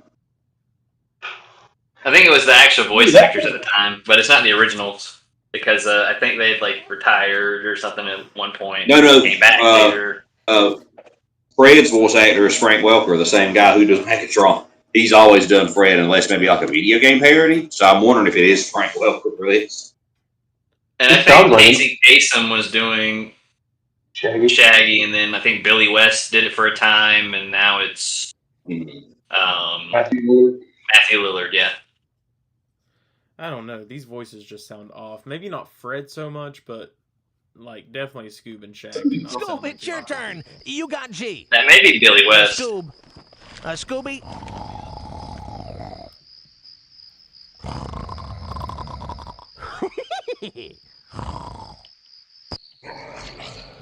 What's that noise? Get the camera, get the camera. Huh? What is that? Let's split up and check it out. No way, Jose. Will someone go out there for a Scooby snack? Somebody, anybody. Like, are you out of your mind? Can't you two just go out there dressed up as surgeons and confuse the monster and tie him to an operating table? You guys do great with monsters. We're like in the middle of the woods. Where are we gonna find a gurney? I don't know. Improvise. Look out here, guys. What is it? They look like stacks of Scooby snacks. Are you sure?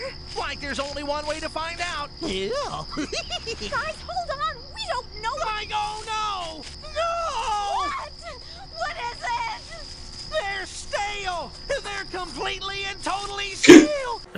Okay, somebody has piled Scooby snacks in weird little piles outside our tent. Like, I'm not touching those things. Those are haunted Scooby snacks. That creature touched them. Forget it. They're all yours, Scooby. Okay. Oh, wait a minute. Did you trick me? Did you put those there? Scoob, did you trick me? He tricked me? Give me one of those. Come on. The van should be over there. I need a break. My feet hurt. Well, is it our fault you wore high heels on a hiking trip? At least I try to look feminine. The map says we should be. The band They should just be cut him there. in because she was going to kick her We ass. should be there in an hour. Oh, Velma, that's what you said 2 hours ago. You don't know where we are, do you? I know if we just follow the map. Can we just figure this out and get home? I'm done with monsters and curses. Put a fork in me. I'm done. Yeah, put a fork in me too. Give me the map. Like, how can you read? Yeah, Scooby ain't. I Yes. think we all know what Scooby actually wants in him. Rinker, am I right?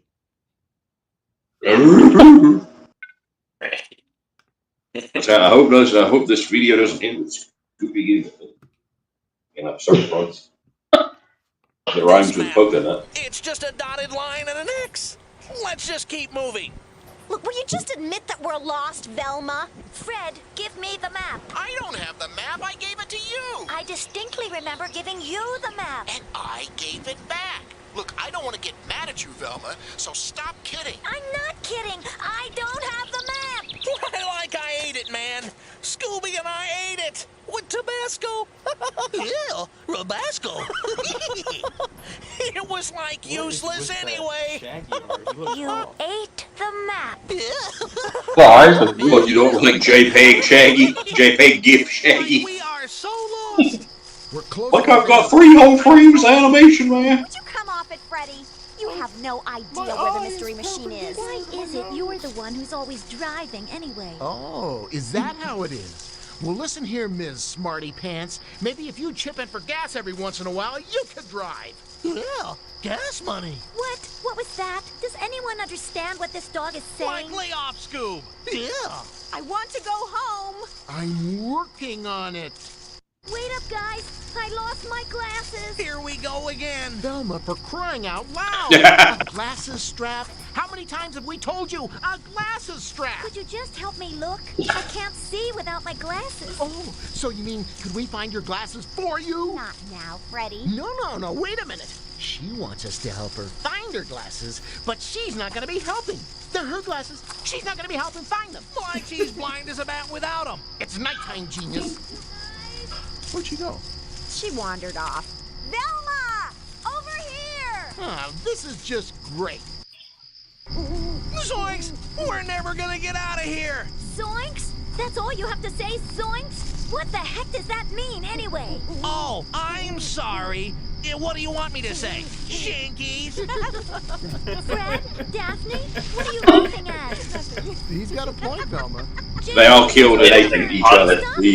Shankies! I think we're royally zoinked. Pause it. Better.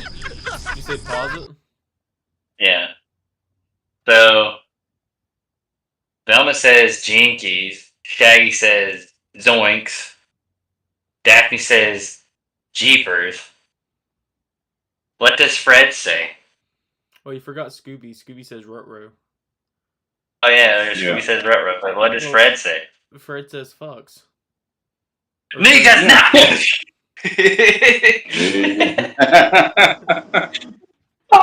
Unusually deflected.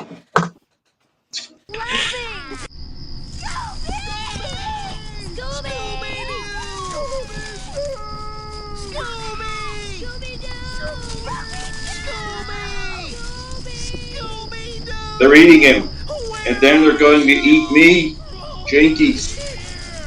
God, I would love There it is. What is it? What is it? It's coming from over there.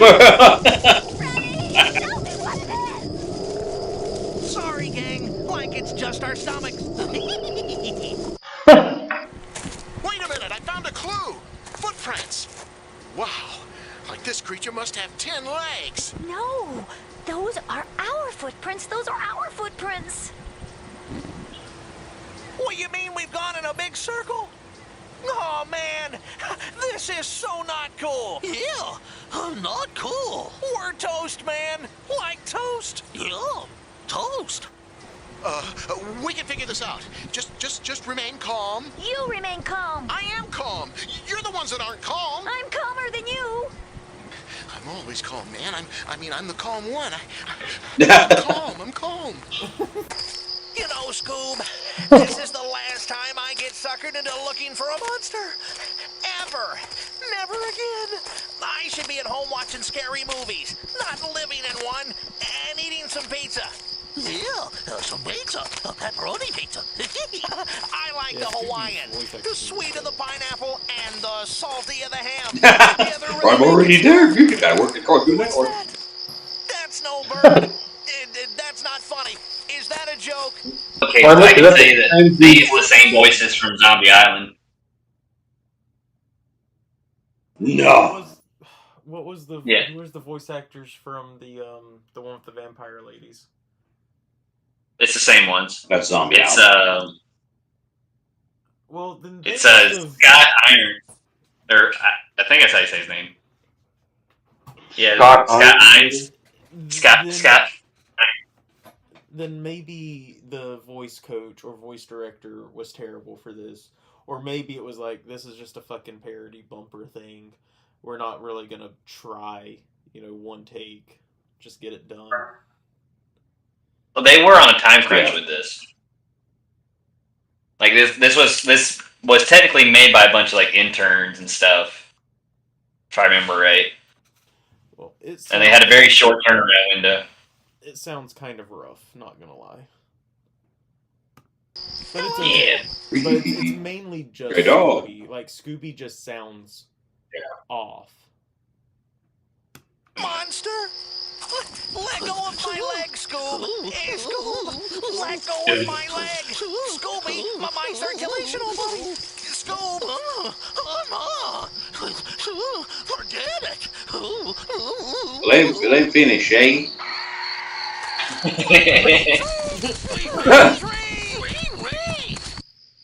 You mean to tell me you're not scared? All I'm saying is that there's got to be a perfectly good explanation for all this. Smoke and mirrors, glow-in-the-dark paint, a movie projector, A or... movie projector? We're in the middle of nowhere, Freddy. How are they gonna plug it in? Batteries? Right, a movie projector that runs on batteries? Oh, that makes a lot of sense. Well, I don't know. Wow, they would be mind blown by the future. Right. Maybe what? They've got a really long extension cord? Look, I'm just trying Just admit that you're scared. Projector's built I'm in. not scared. It's kind of eerie in some spots, right? Gang, Yeah. what is that? Fred, wake up. It's right Go outside the Scooby opens tent. his mouth. And the tent's open. You know, let me go back because this part, like right. Hold on. I'm just trying. Do you hear that? What is that? Look, I'm just trying to... Just admit that you're scared. Like that right there kind of looks like that's an eye. That's an eye, and that's like a mouth. Looks kind of like a skeleton. Oh yeah, I see it. See what I'm doing.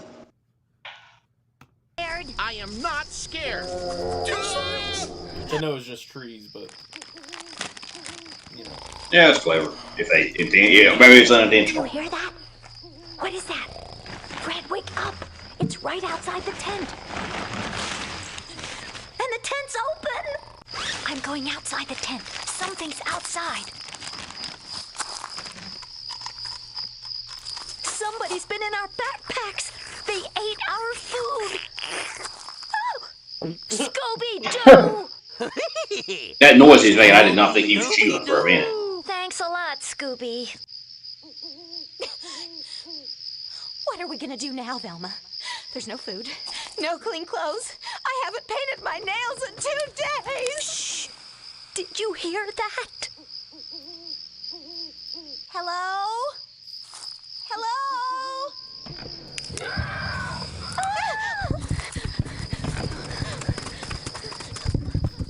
Scooby? Scooby-Doo? Is that you? Puppy power! Daphne, wait! Daphne, come back! Daphne, stop! It's just Scrappy-Doo! I know! So when did the hatred for Scrappy-Doo come up? Pretty much instantaneously, I guess. Because he only got love. Okay. No, I didn't hate Scrappy-Doo growing up, but he was kind of like an 80s thing, if I'm not mistaken, right? Yeah. They had Scooby-Doo as well. Yeah, so basically what happened was they brought in Scrappy-Doo to kind of like boost ratings a little bit and introduce a new character. But he like had all these traits that were kind of like taking over for like Fred, Daphne, and Velma, to where they just like eventually were phased out of the show, and he was just kind of like, well, this guy just replaced some of my favorite characters, so fuck him, is essentially what happened. Oh, isn't that Yeah. when Shaggy went to like a red shirt? Yeah, there was a time where he was wearing a red shirt. That was during the Scooby-Doo and Scrappy-Doo show days, if I'm not mistaken. And then I think that went all the way through the 80s. And I think they eventually put him back in green in the 90s. Interesting. Thankfully, Scrappy did get his love back later on when he killed the Velma of the new show. Wait, that happened? Yes. Scooby's not in that show, but Scrappy shows up as a mutant at the end and kills her. That's why we never got more of that show. In the Velma show? The one with that Mindy Kaling? The horrible, shitty show that shouldn't exist. Yes, Scrappy did kill her. I kid you. No, sure. Yes. I think I watched 1 or 2 episodes, so if Scrappy kills her, I'm definitely going to rewatch. The whole show sucks except that. Right. Yeah, there he is. Oh wait, will we not get copyrighted for this or anything? Nice try, but that was my plan. Also, this is my one chance to kill him. So get out of here. Velma! No! Kill me? What are you gonna make me laugh to death? Yep. Yep. Why is he so creepy looking? He's the best thing that happened to this show. No. This is the last Did Saturday you morning watch this whole ever thing? ruined. Eat chocolate! Nope. I heard she died and I watched it to celebrate. Eat chocolate. Chocolate for baby carrots. Oh, because the dog. Yeah, she's gonna feed him chocolate. Because he's a dog, he was gonna die if he ate the chocolate. Yeah, that was the plan to kill him. He's dead.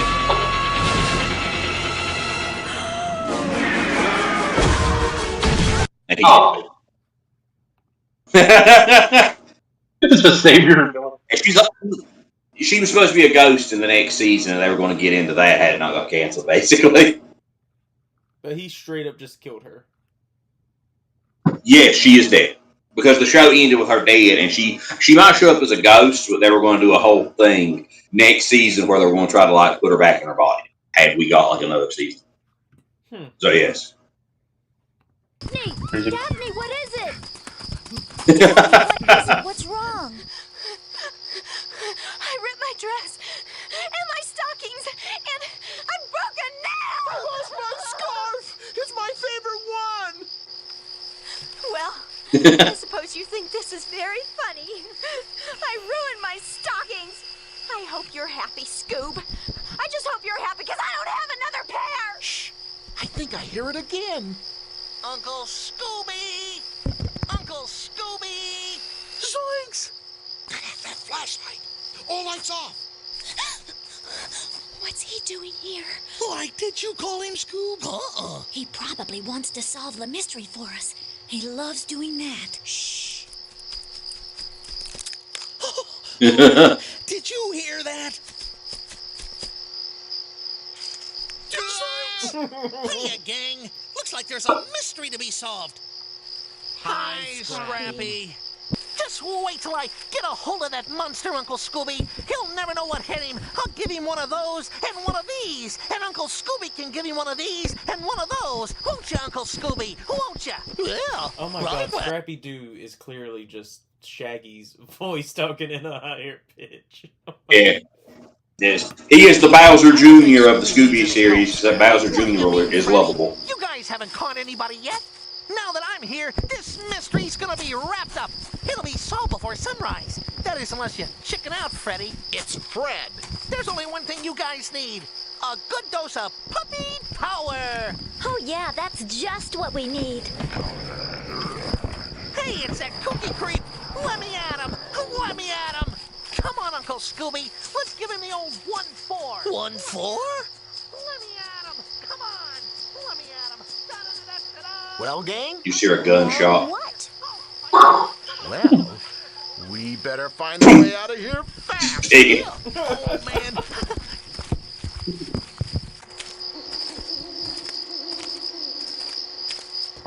The noises are coming from this house. Like, let's go in the haunted house in the middle of the night. Now I know why you're the smart one. Hello? Hello? Hey, look, a radio. Maybe we're on the news.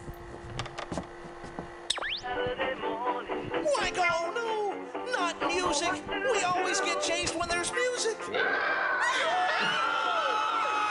I tell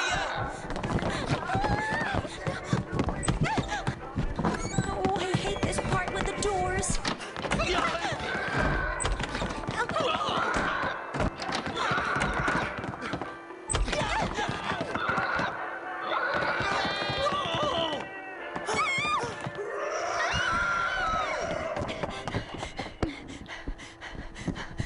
Shaggy, what are you doing in the corner? I'm scared, man. Like scared.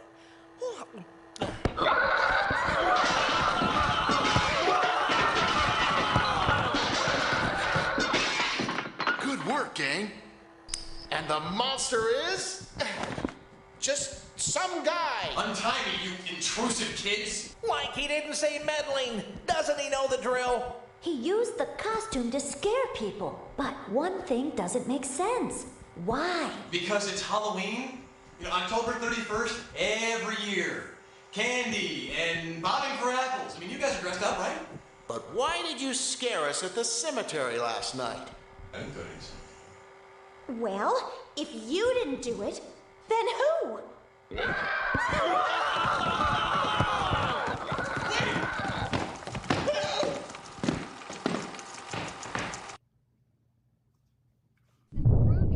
Was found beside a dirt road. Search parties have spent several days searching the woods and found hundreds of Scooby snacks, but no trace of the teenage sleuths have been found. Well.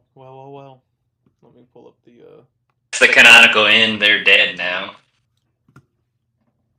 Well, This takes place at the end of every timeline. It does. This is the canon event.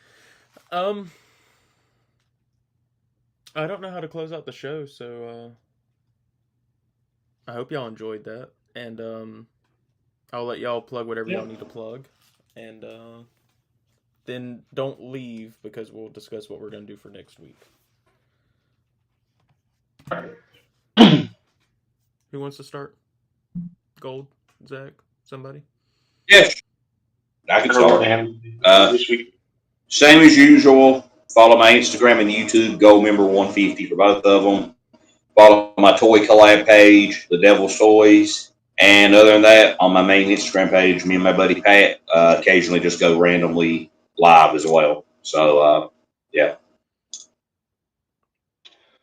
Yeah. Just check me out on Instagram, Frame Figures Photography, or I also have a photo feature page called Go Figure Photo Feature.